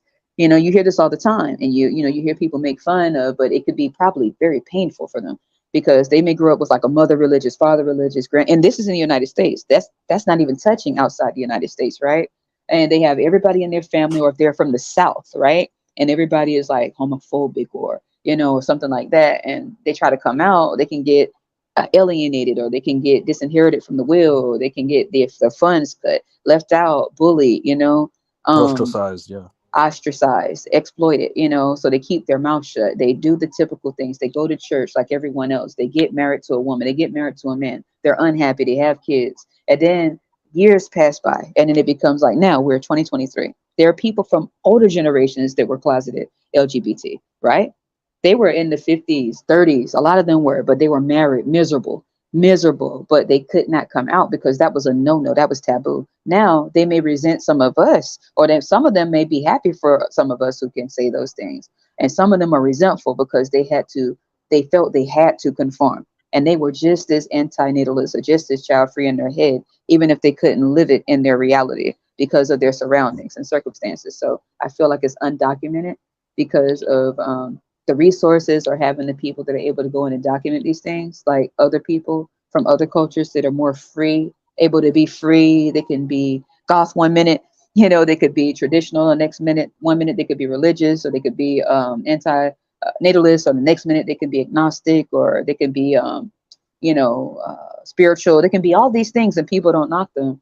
Versus if you're from a deeply cultural environment where women are expected to give birth, men are expected to be the head of the household, work from sun up to sundown. Women are expected to give birth until they die, and there's no questions. You better hush, shut up. We don't want to hear that antinatalist talk. Look what's happening in Kenya right now. No, if you're from Kenya out there, please don't get offended by me. I don't mean any offense, but this is real. I'm speaking facts. I'm not just blowing smoke out my ass here. There's this thing now where they're having something going on over there in Kenya where they're talking about literally taking the lives of, you know, LGBTQA. And I'm not just making this about LGBT. I'm just giving you an example of why there you don't hear much talk about antinatalist and child free, because they're also in the category that you can't clump them with LGBT, but that's a taboo subject. Child free, you're in a place where you're going to have kids. You're going to lead the household, man. You're going to have kids, women. You know, there's no, you're not going to say no, you know, and if child free antinatalist, oh, well, you're going to be born, get over it, go pray to God or something. That's just how it is. Now, LGBT is, that's just like a slap in the face on top of hearing somebody's child free and antinatalist. And you say someone over there says they're LGBTQA. Well, they're talking about like putting someone in prison for life. They're talking about like Death taking them penalty. out. You see? So do you see someone that has all these stakes against them when they want to say what we say? They may even tune in to some of the channels like JC channel or someone else. They may be a listener. They may not say anything because they may have to hurry up and shut the laptop, or pretend they're watching something else when they're just as in agreement with us. But they have to be closeted, just like someone that's down low because of their surroundings, environment, and how they grew up. So they have to live double lives, and it sucks, you know, because they're not in the time and place in this life where everybody says they're free, and this is the land of free, but you can't truly be free if you can't be yourself.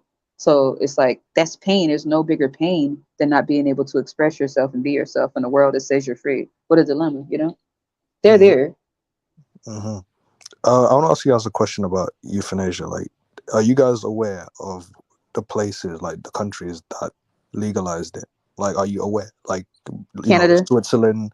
Oh yeah, you guys are right next to it. Correct me if I'm wrong. So, but for me, the closest countries to me are Switzerland and Belgium, Netherlands, and Luxembourg as well. And those are the closest countries to me. But for you guys, I assume you guys are from the United States. Yeah, Canada is right. It's a next door neighbor. So no, I'm not saying whether you should. It's just a fun fact, isn't it? It's just a fun fact. Are you guys aware of that? No. Aware. Well, I mean, they all have different stipulations. Some you have a medical exception or medical requirement, or like you have to be Terminally ill. terminally ill, and then some don't have euthanasia, but they have physician assisted suicide. Which that's probably what I would want, because I would want the L pill, and just because Can I say something to you, JC? Just being, what? would you mind? No disrespect. Uh-huh. I would love to see you continue to live on, because there are so many people that you were inspired and enlightened off of your light. Even though you may be going through some of the darkest times, I know I can relate to you 1,000,000%. Trust me, I know how dark that shit gets. You know what I'm saying? And I'd be holding on, man, and I'd be like, damn, like, I can't let these motherfuckers get to me. You need to be, you deserve to be here and ride this thing out. Just go ahead and do this thing. We got to keep it going. We got to just, we don't have to have the kids and stuff, if that, but you have a purpose. It may not seem, you may not think so, but your light is very much needed. And if the haters, you don't need a Well, pill or euthanization. You should be here. Your spirit will truly be missed. And I've never met you a day in my life, but you are very much valued. And that's for anybody out there who may feel like you would be missed. well, I So, mean, I'm aware that like other people would miss me, but it's like, and I mean, I'm aware that I'm valuable to other people, but that's the and you should problem. find value in yourself too. I'm valuable to other people, but other people are not valuable to me. Like, I'm always there for other people, but then when I need help, it's just I'm on my own, and people think that because I'm self-sufficient that I don't need help. And I I'm always surrounded by takers. I mean, my parents. The only person who isn't a taker is my brother, but he has a daughter, so he has his own life to deal with. But yeah, it is what it is. Like I'm aware that I'm valuable to other people, but it's I don't feel that I'm getting anything out of life, and yeah, I'm not getting anything out of life. I'm working a shitty job. I feel oppressed by the government. I'm tired of being harassed. I'm tired having to obey unjust laws. Don't. I mean, anyway, I don't know if I need to get into all that, but yeah, I'm aware that other people see me as a benefit, but I just don't see it the other You way should see around. the benefit in yourself because I can definitely damn sure see it. It's just you got to cut Mm. these motherfuckers off. Like take it from someone like me. I cut all their ass off, you know, and I don't care. Like I will find my way. I'll be damned if I'm around someone that want to take from me. You're not getting a gut. You know what I'm saying? Just to cut them off. Cut them off. Self-preservation Yes, is self key. preservation. That's Yeah, right, Sam. I would ask you guys a question. I've asked this to many people. 8 billion people exist, right? So out of 8 billion people, if all 8 billion people were given a button right now as we speak, and that button, if you press it, you can just return to non-existence. How many out of 8 billion people do you think would press that button right now? A Probably not too lot. many.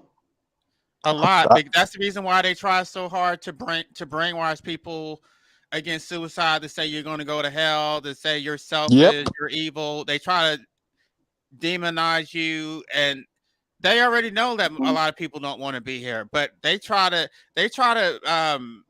make it seem like you're crazy. You just need to call a suicide hotline. They know that if the option were available, I mean, you said non-existent. I'm talking about suicide, but Oh, okay. the same thing. They don't want to be here. It's the bottom line. Mhm. And they know that. Well, What a what lot of number? I people would say would 4 say that they billion. want to be here because there's a difference between starting a life and continuing life. So once they're here, of course, they want to make the most of it. Yeah. And people fear their own annihilation. But you're talking about not existing at all. Um, you're not annihilated if you never existed, but it's hard to imagine not existing. I think That's it why I comes. said not too many. Yeah. I think for some people it's fear. Some people, not all, but some people because they can't imagine, like you said, they can't imagine what non-existence. Like I think it's just fear because like if you're non-existent, then you're not gonna feel anything. You're just gonna be literally nothing. So I don't think people have anything to worry about. But yeah, my guess, I would say maybe 2 billion or 4 billion people would press the button right now. Out I of would 8 say billion. not as many. You want to know why?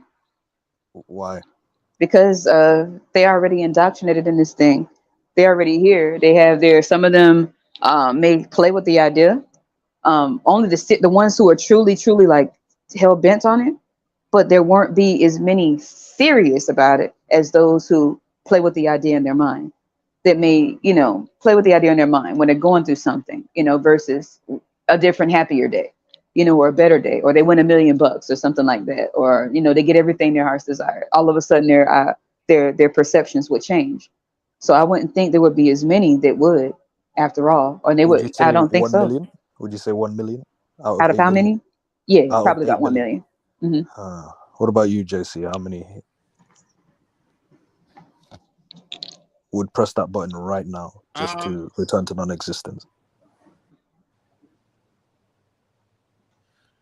I guess it depends on where you ask them. Okay, right now, if things are going okay right now, maybe not as many, but when things start going bad, which they're heading in that direction, a lot of people are going to change their perspective and they're going to wish they were never Mhm. born. Okay, so you can answer you can give two answers, like the one for when things are going bad right now, and the other for like when things are okay. Ooh, Yeah, people are very man. short-sighted. It's like, yeah, and they assume that you're that way. Like at the end of the day, I never wanted to be here. I don't feel like I've ever changed. Like this isn't a phase. I'm not depressed. Like even when I was a child, I didn't want to be here. I And there's didn't nothing wrong with that. understand. You didn't ask to be born. Me either. When I went through it too. Yeah. Hell yeah, I know. People act Yeah, like and I not even wanting to asked be them, born is a bad why thing. did you have children? I don't think they gave me a sufficient answer. So I don't know how many people really question it because they just accept the way things are and they don't. I would probably say maybe at least 1 billion, Okay. maybe 1 out of Yeah. 8 people. That's more more realistic. Yeah. All right, 1 billion. All right, that's cool. But regarding the whole not wanting to exist thing, like I said, there's nothing wrong with that. There's nothing, because again, you didn't ask to be born. But also, it's kind of like, let me use an analogy. Have you ever been to a party or a family gathering, or just somewhere you didn't want to go? Yep. Like as a kid, your parents took you somewhere, you just, and you didn't feel like going, but they forced you. Like you're going whether you like it or not. And you arrived at that place and you're like, I don't want to be here. It doesn't mean you were depressed, but they Just didn't simply want to didn't be want to there. be there. It's like a Right. party. You ever been to a club and you're in a moment where you're like, I want to leave and I don't want to Yep. be here. But that doesn't mean you're depressed. You know what I'm saying? It's not always depression. It's just simply, I don't want to be here. You don't have to be depressed to not want to be there anymore. True or false? That's true. Right. True or false, JC? True. Cool. There you go. I feel like the only way in this world that the only reason that they say, okay, when you talk about like economy, you talk about like politics and all of that, they just need more bodies for more money. They don't really, it's like they don't give two damns about the individual itself, their self themselves. It's about who's going to fill this slot. And if you're going to go, then we need more women pregnant. We need more men getting busy. We need to put some more of these artists out there. We need NLE Choppa to make more videos about slutting them out so that everybody can get in the mood and make more. Because if one goes, we need one to replace the other to have more slaves. Okay, that's all. It's Chelsea, like that's what it's the truth. That's how they feel about it. this is why, like, there's a lack of empathy or sympathy or whatever, or compassion for a woman who just got raped, like over the embryo that's inside them. Ah, Think about that. Like, the woman got raped, but they're still expected to have the child, even though, they never consented to have that child. They were raped. They never and wanted that child. I see a lot of situations like where this happens.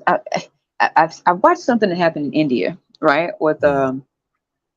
a lot of the things that happen to the women, even in Africa, where it's just like he's left up, and they get so messed up and so angry because there's nothing, and no one is going to help them. No one is going to be like, oh, we feel sorry, whatever. It's just like, okay, and so they go around, help me, somebody help me. What am I going to do? I don't want this. I do not want this. I never wanted this. Just want my regular life.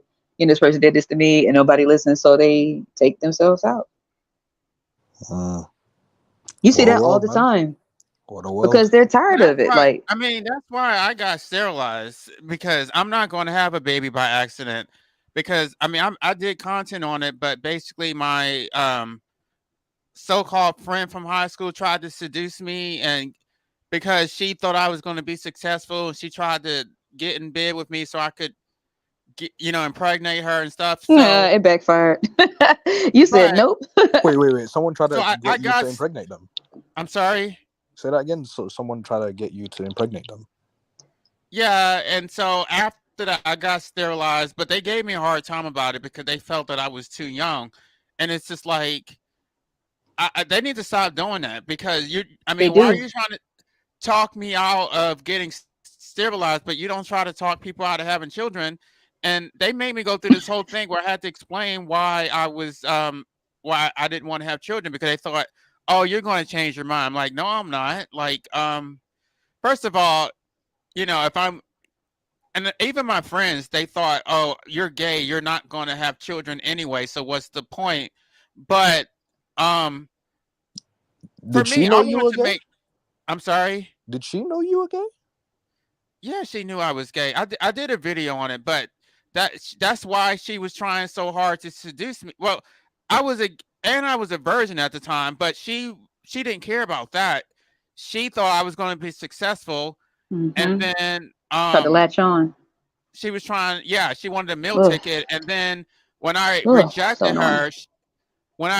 her, she tried to seduce my brother, and What then the when my brother rejected her, she told It's my for the brother that. streets. When my brother rejected her, she told him that I was gay, and Wow. yeah, because she knew, because I don't, I mean, I used to spoil her. I would take her out. I paid for everything. We would go out to restaurants, Oh concerts. boy. I bought her clothes. And then when she got pregnant, my dad bought her this expensive crib for her baby, and So she Wait a felt minute, who'd she that get pregnant from? she got pregnant by this guy that we went to high school with, who she knew I liked, and I don't think she was even interested in him until Oh, wow. yeah. And Damn. then yeah, but we were friends, or I thought I was like I said, I'm always friends to them. They're never good friends to me. I was always Damn. there for her. She was terrible to me. And so she Oh, thought if she she got pregnant by me, I was going to take care of her. So she was going to trick me into doing it, and she literally got in bed with me naked oh, hell nah. because I was visiting her, but she was supposed to be in the other room with her daughter, but she came in the room with I me. don't, wait a minute. You did the right thing. Damn. What the wait? What the whole? What is this? She Is really this? wanted a baby I that don't bad. even know what to say. Wait a minute. Wait. Red flag number one. She already had a daughter. Red flag number two. Went from one brother to the other brother. Red flag number three. She got pregnant again. What? Well, she ultimately got married, but she Oh, wanted she probably would have count the preferred to sucker. have me than him because but anyway, she thought that I was going to things didn't turn out the way she thought they would, and I don't know. I'm just tired of I'm tired of constantly being used by people, and like it's like my parents, friends. It's just I go out of People, my way to help humanity, them, and bro. they're constantly trying to get over on me. Hell, you could do very well. You have a good speaking voice, very articulate, very intelligent. Man, cut them off. I'm telling you, it's the best thing for you. If they take, it's like, okay, if it's a summer day, we already, okay, summer days, right? We already know what it's like. Mosquitoes come out, right? You're chilling, you're having fun, and all of a sudden you slap the hell out yourself. Not because you want to, but because it's a mosquito. You're like, fuck, and then they move, and then you slap yourself, right? And it's still there. Then it bites you somewhere else. You slap that part of yourself, and it's still there. And guess what? You're gonna keep smacking, till you're all beat up, until you until whatever it is that keeps on biting you, you cut it off, right? So I know it's sort of messed up to compare it to a mosquito, but look, my family or whatever, I'm not indebted to them because of blood. I'm not, and they know that. They know it's not going to happen. They know I'm going to go do my own thing. They know it's a wrap, Hmm. because they tried me and betrayed me deeply.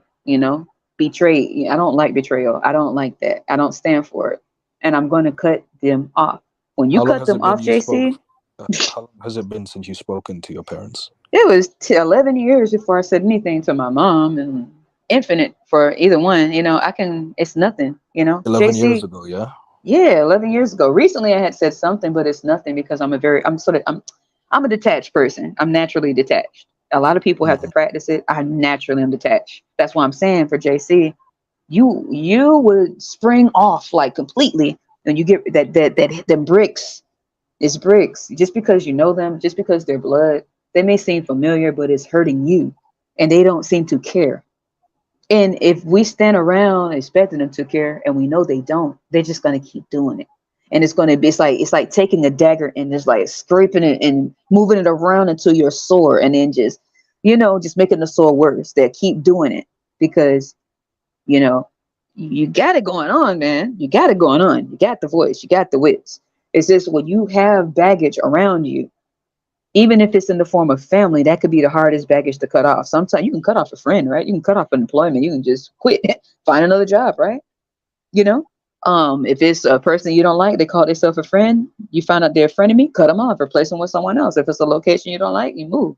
But if it's family, a lot of times people have more difficulty cutting them off because this is family. Even if they're doing nothing of benefit to you besides take, or saying little slick things out their mouth because they think they can, or using the fact that they're closest to you and know you quote unquote so well to cross your boundaries and say disrespectful things and not 2 cents about how it makes you feel. So they're banking on the day Yeah, they think that you will never leave. They don't think you're going to my go. They don't think you're situation going is to a little bit relocate. different. My situation is a little bit different though because I spent years fighting against the system, and Hmm. I've built a name for myself, and not in a good way. There's a lot of stuff on the internet, so I can't just go quit a job and just get a job easily. Like if they Google me and find out all the stuff that I've done, it's a problem. So Like what? What could be that bad? I don't want to get into Got specifics, it. but I can't just quit a job and just pick up and move somewhere. I can't do that. Mhm. It's not easy. Once I got lucky that they didn't Google me and find all the stuff, but yeah, I have a lot of baggage, and so I'm basically stuck. Well, look, Mm. first up is you're honest. You know how many people would sit up there and say, I've done nothing wrong. I'm innocent. I did not. But you said, I've got a lot of baggage. No, Which I lets didn't do me anything know, wrong. I didn't do anything wrong, but I stood up for myself, which means I'm a troublemaker, wait and a people minute. don't want to deal with troublemakers. What the? You didn't do anything then. If you just stood up for yourself, you did the right thing. You should Okay, get the but right thing. if you sued former employers, if you sued the government, if you protested, you Ah, organized and had see? nonprofits, nobody wants to deal with you. You did what you had to do. You sued them, so they know the bet. Now they're scared of you, if anything. But You okay? they I don't thought you want to did hire me. something That's like not a good. horrible. But they don't want to hire me because of all the stuff that I've done. Sounds like first when I listen to you speak, with like you're very articulate, you're very crisp with your words. So you sound like the type of person that could help people with like resume building, or you sound very techy. You sound skilled with technology. I can just hear it in your voice. You sound like a tech head, like somebody who can, you could start up your own thing. You sound like it. You sound like you could. People will pay you. Are you techie? Because I am. Yeah, my situation is complicated. It's it would take a whole day to try to explain. And that's the reason why I kept friends around, or so-called friends around, because my situation is so complicated, and I had people who knew me for years, and it's like, okay, to try to meet new people and try to explain all the stuff that I've been through, um, it's hard to replace it, but at the same time, I felt like they weren't there for me anyway. Oh, he just left. He probably fell off of there. So yeah, I don't know that I necessarily need to. I mean, I did 2 videos talking about the 2 friends that I just got rid of, and I don't think I need to replace them. Like at this point, I'm good. I don't need any new friends. Like I can have. Oh, he came back. Um, Yes. Okay. associates, but I don't need to bring anybody close to me and try to like trust them and like all that stuff. Like at the end of the day, I can't trust anybody but myself. I can trust my brother for the most part, but again, he has his own daughter and his own responsibility. So, um, it What is are what you it good is. at? What are I'm you What are you sorry. good at? What are you good at with with your eyes closed? Like it's something that is like it's I'm nothing. good You at a just lot went of through. stuff, but I'm trying to tell you, like, it's not just about me being good at it and me just being able to do stuff. Like, Yeah. the government controls who gets to work. The government has occupational licensing requirements, and if you don't have a license to work in certain vocations, then the government can basically force you to starve. That's what I was Hmm. Yeah. fighting against. But people have no idea what's going on, and this is what I'm talking about. This is the reason why I don't want Oh, to I be think here. I seen. I'm tired of being a government's bitch.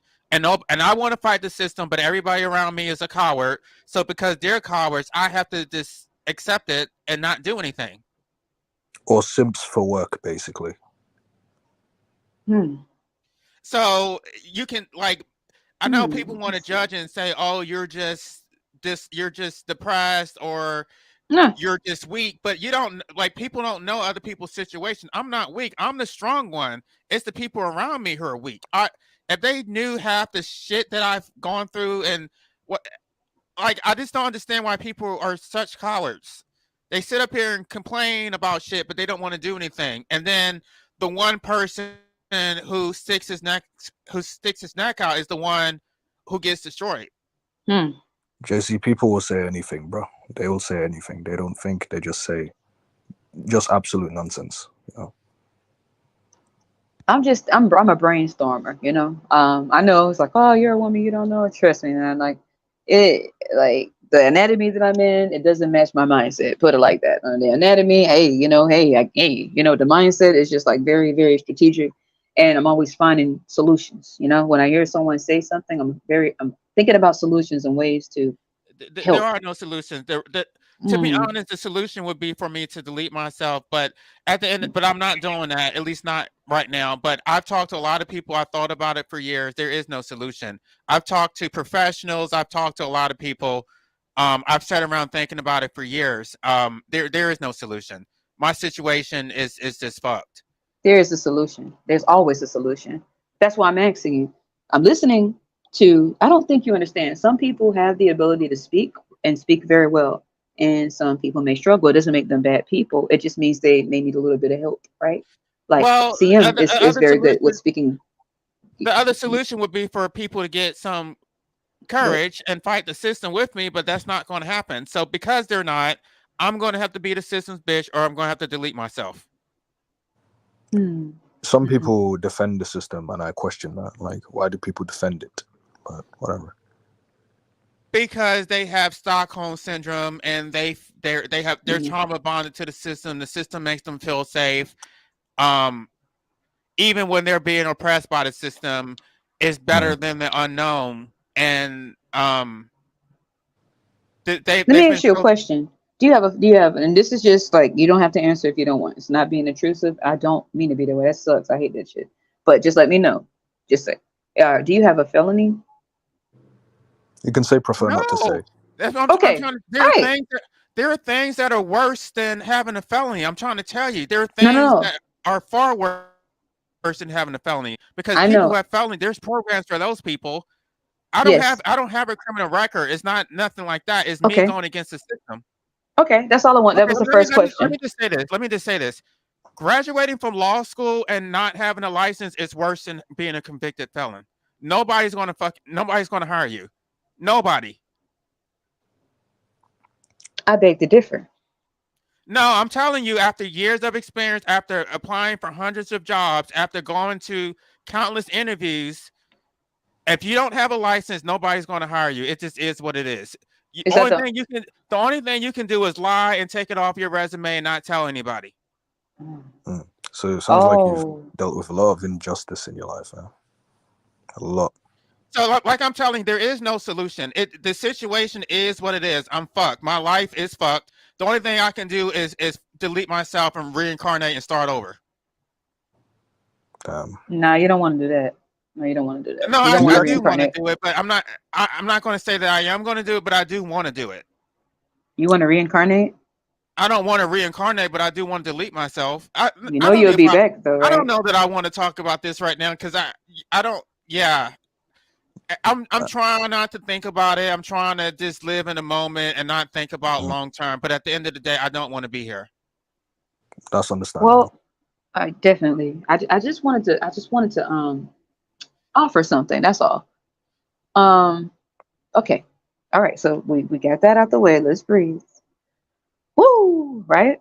So would you be down for I know a lot of people are like, oh no, there's a lot of money to be made with, and not life insurance, not that, but like auto, home owners, condos. Would you be willing to take your tests to get licensed there? For what? The real estate exam? No. PNC, homeowner, all this is together, PNC license. I mean, I can. Well, you got it made then. That's all you said. You got it made then. You get that license, you're good to go. You can start your own thing. Trust me, because I'm in two different fields. Okay. Can't tell you the name of the organization, but I can send you some emails personally. I want you to live, I want you to keep going. You're very articulate, and so are you, Sam. You speak too crisp.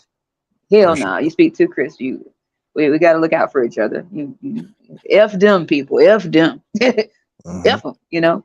Yep. Study, get that license. That's yours. You may need to always recertify. All right, and then any company, it doesn't matter. Any company, once you have that license, they'll continue to pay for it. You're good to go. They need that. You study for your license, for your PNC. It's not difficult. It can be depending on your state.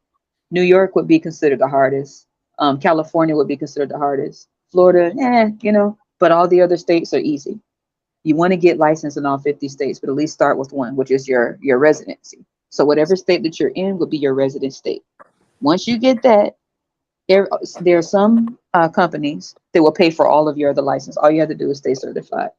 I'll send you emails if you like. And I mean this. Okay. I mean it. I don't know you from anywhere, but I hear you speaking. The same thing goes for you, Sian. Like, this is what it's all about. I told you I'm solution oriented. I'm not a bullshitter talker. I know how it feels to be in a dark space. I hate that shit, and I fight through it. And I really want you to live. It's not what I want for you, it's what you want. But you have too much of a light, man. Too much of a light, and that'd be a goddamn shame. And I'd have to kick myself in both of my ass cheeks with both feet if I sit up here and just ignore the fact of what I hear with my ears. And I know you can sell the socks off anybody. I can tell that from your voice. Hell no. Mm-hmm. I could tell. One Direction, just because One Direction doesn't go the way that you want, you don't know what the hell is down that road. You don't know what the hell could be down that road. And at least you're not getting caught up in that shit. But there's more than one way to skin a cat. I'm not gonna say I like animals, but there's more than one way. F them and F that. Shit. Mm-hmm. Get you study it's a hell of a lot to study for. It's not that bad though. It's not that bad. Once you pass that test, you're done. It's a wrap. All you have to do is just recertify. All you have to do is just continue your continuation educational credits. That's it. That's what, like $40, $20. That's about it. It depends on how many courses you need to take to recertify, and you're good. State laws, and if you just want to do personal lines, searches like auto insurance, if you want to get a little bit deeper into it, homeowners, condos, landlords, renters, you do pretty well. Then get into underwriting claims. I know you're like, that may not be what you want, but it can help get your dough up or whatever you want to do whatever else you want to do. If you know law, if you studied law, then you already got it made. You know, you have the knowledge of this stuff that people may not know about. You have the knowledge of it. Just because one door closes, that don't shit. F that door. Let that shit close. There's other doors for you. They don't deserve you anyway. They kiss your ass and my ass too. CM, can they kiss your ass? Say that again. Can they kiss your ass? Because they can kiss my ass. They can kiss my ass for JC. They ain't want to accept him. Sure. They can kiss my ass. Sure. Yeah, they can kiss our ass. Guys, it's been awesome, but I do have to go. It's 7:16 in the morning. But yeah, thanks for having me. Yeah, Oh, thank you for coming. absolutely. Have a nice All right. night, CM. You too. You too. Peace. Peace. Yeah. Well, I JC. appreciate that. No, I mean it though, about the licensing, getting you licensed. And it's all of it. If you really want to get licensed for, personal lines, there are other avenues you can go down as well. And you can continue on with that. Like, do you want to take that route so you can continue to make your money? One door doesn't have to be the end all for you. I mean, yeah, I'm interested. Okay. It's just, you could take any route you want to go with it. All you have to do is get licensed. Once you're licensed, you do whatever you want. You could even start your own agency and hire people under you. That's what, for example, I'm not going to say, which companies are here because, I know YouTube and all this stuff. You have all these different ones. You have State Farm, Allstate, Geico, Progressive. You have Liberty. You have all these other ones, right? But if you're really good at what you do, once you get licensed, you can make a lot of money. You can make a lot of money. And if you're really good at what you do, you can start your own agency and hire people under you. You don't have to go down that route. You don't have to worry about them or whatever door they try to shut on you. Okay. What is your email? I'm very serious. Well, you can email me at the anti-natalist. I don't remember Okay. the name of that.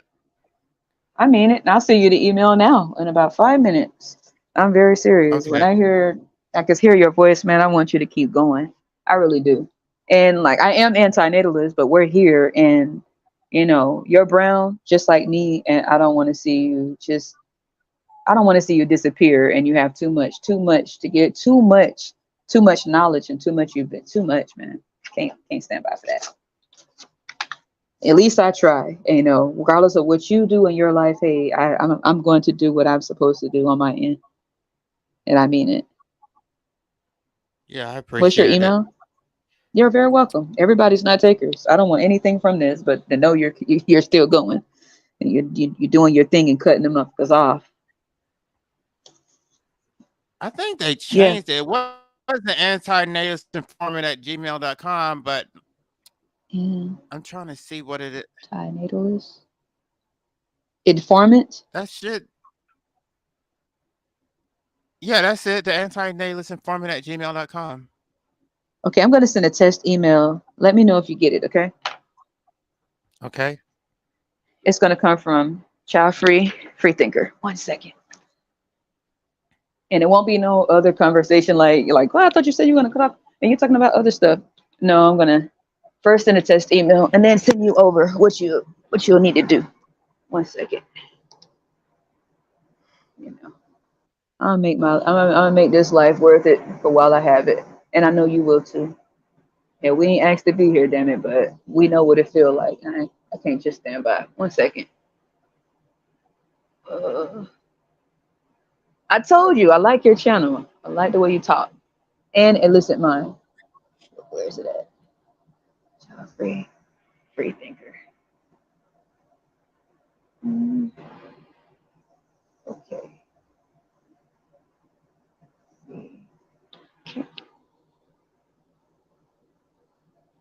Oh man.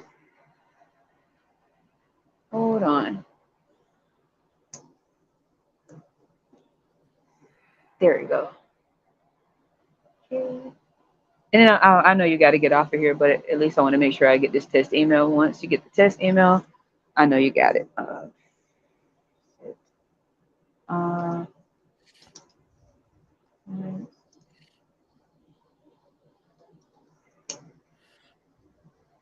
Please be the password. Yes. Okay.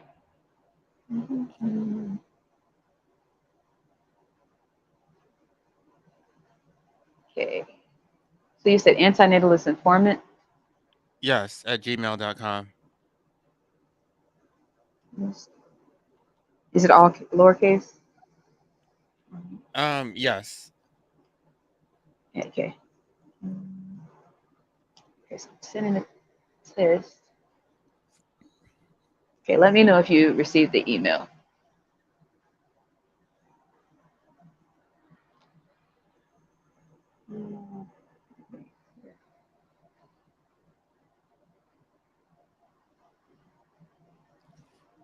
It says address not found. Now let me tell you how I spelled it just to make sure because it said the address is not found. It says ANTINATALISTINFORMANT@gmail.com. No. THEANTINATALISINFORMANT at gmail.com. I know that's long, but it's the anti-natalist informant. Okay, let's see. The anti-natalist or the anti because you left off the T on there. I No, just want to make sure. the anti-natalist informant. Okay, let me show you what I have here. I have THE just the way you spelled it. THEANTINATALISINFORMANT I didn't hear the I after the T. Anti, so there's an I after the T. Let's see.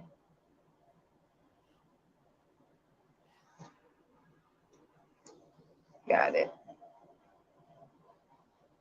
Okay, so THEANTINAT, and then it's I. I want to start from right here and get the rest up off of here. Yeah, I'm gonna message you in the private chat. Okay. Better yet, would you like for me to just send you my email? Yeah, that's fine.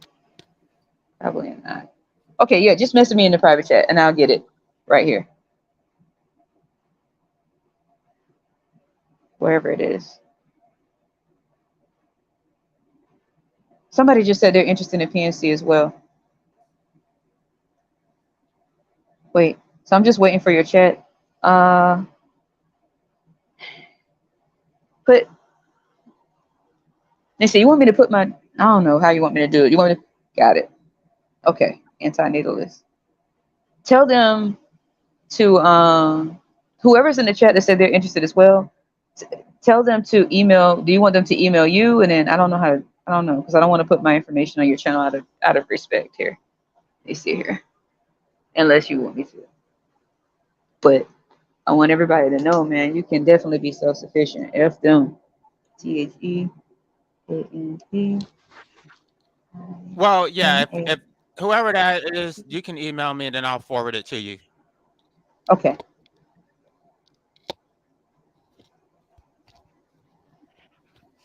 Wait a minute. Okay, now, hopefully, now it should say you're going to receive an email. It should say test.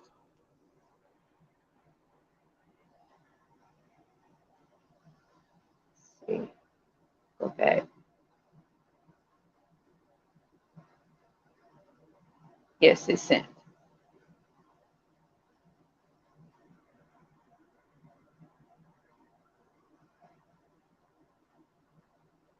Hey, wait a minute. Still didn't send. So it's still not sending here.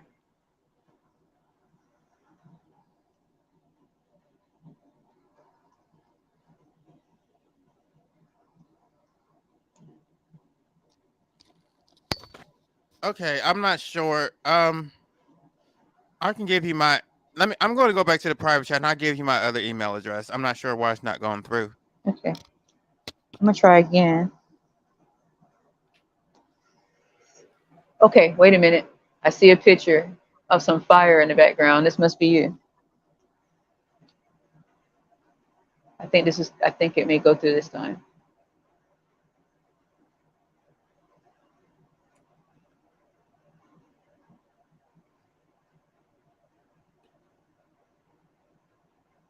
Hopefully so. Yeah, I just I received think it. all right. Okay, so this is the correct email. This is where I'm going to send you everything you'll need to go ahead and take the test, show you what you need, and you're good to go because you studied law, so you already got the mind for it. And then just pass the information on. If they email you, if you put your email there for whoever wants to get in, into PNC or homeowners and all of that, is not once you get the license, you're good to go, man. And just bury yourself into the material, till you know that stuff off the top of your head. The state mandatory laws, state mandatory minimum coverage for each state per vehicle. You're good to go. And then when it comes down to homeowners, it's a little bit more intense. Not that bad. It's not that bad at all once you get the hang of it. You move on up to underwriting and claims, which is a little way more intense, but that's what the dough is. Okay. I'll be sending you some emails. Let me get everything together and send it over to you. And you could just put, if you wanted to, either however you want to do it, if you want to put my email, or if you wanted to take the information that I send you, whoever reaches out about the PNC, you could just give them the material as well if you like. I don't know how you want to do it. Okay. This is why I want to get on. This is why I made it my effort and duty to get onto your channel to speak with you today. And I was so damn shocked to see you were live. And luckily I had my phone up. So I appreciate your material. Please keep going. Keep doing what you're doing. You're making some noise out here, and do it in the way that you do it. Please don't be politically correct. People need the people to just be blunt like you are. People may not identify with you, but there are some of us who do. And there's more than one door to open for you. Just know that. It's not just one door. Yeah, thank you so much. You're welcome. You're welcome. I'll be watching all your videos. So I'm gonna stay up a little bit late because I actually just got out to 11:45. I was speaking with you and everybody, on the podcast while I was working. You just didn't know it. That's why I kept putting myself on mute, keeping you in my ear at the same time and trying to hurry up and get back. But I'm gonna stay up later and gather all the material just to make sure I send to you. And anybody who reaches out to you, just send it to them, okay? Okay. Keep in touch too. It's nothing. We ain't got to do all the other stuff. I'm not looking for anything. I just want to make sure you keep your head up. Keep your head up. Like shake off the haters and shake that shit off, because that people do that stuff. You know, when they see a light in someone, or they see someone, you know, that may just break things or break certain cycles in their life, they'll say a lot of negative stuff or make put you in the mindset to feel that there's no other way, and that's a dangerous position to be in. Take it from someone like me. You know, I went through something similar as you. Like, people been trying to kill me since I was underage. My own family. I should be like a psychopath. I should be someone who's out here just like taking people out, being like, ah, you deserve it. You know, I'm not. I'm not. I have every right to be. I mean, sometimes people get on my damn nerves, and I had to think carefully. You know, but this is what I choose to do with my life, and I don't want anything just to just keep people alive, because I know what it feel like to not want to be here.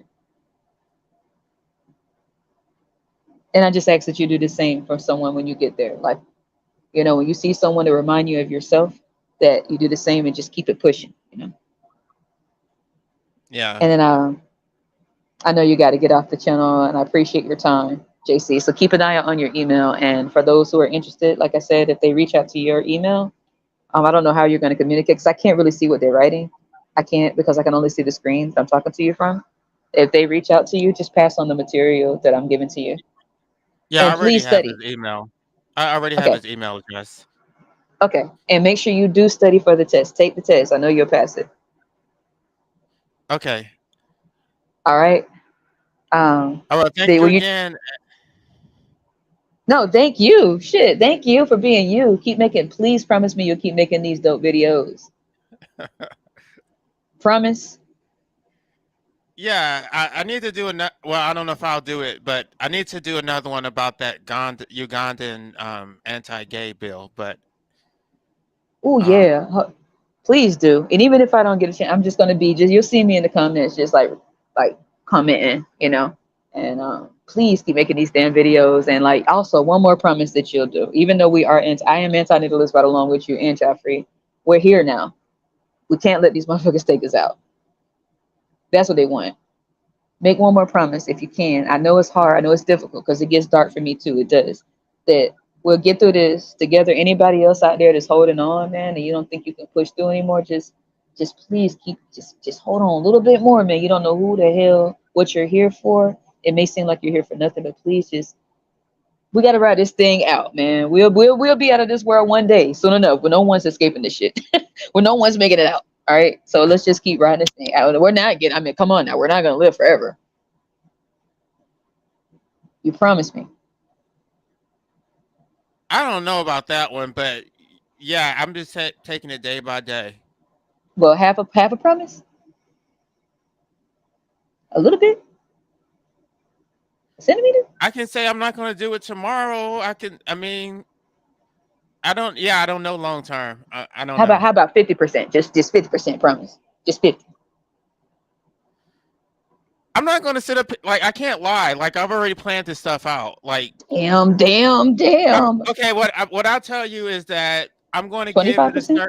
I'm going to give it a certain amount of time for things to change, and then it is what it is. Like, I feel like anyway. Yeah, I don't. That's all I can say about it. I'll give it a little bit more time. Okay. Whew. Just please do, because I've lost someone because of that, and we that shit is effed up. I don't even know you like that, but I know one thing. I do. It's people that do care, man. It's people that do care, and we just want you to care too. So just at least 20. Just at least 20. If you say 25%, I get up off of here with my thumbs up. 25% chance. Yeah, it's not up to me. It's up to my circumstances. Well, let's just change these damn circumstances. You got to take the test, though. That's that. You got to, hell no. Okay, this is 20%. Hey, you got, hey, bada bing, bada boom. You got to work with me here. I'm trying here. I'm sweating bullets over here. I'm looking stupid on live. 20%?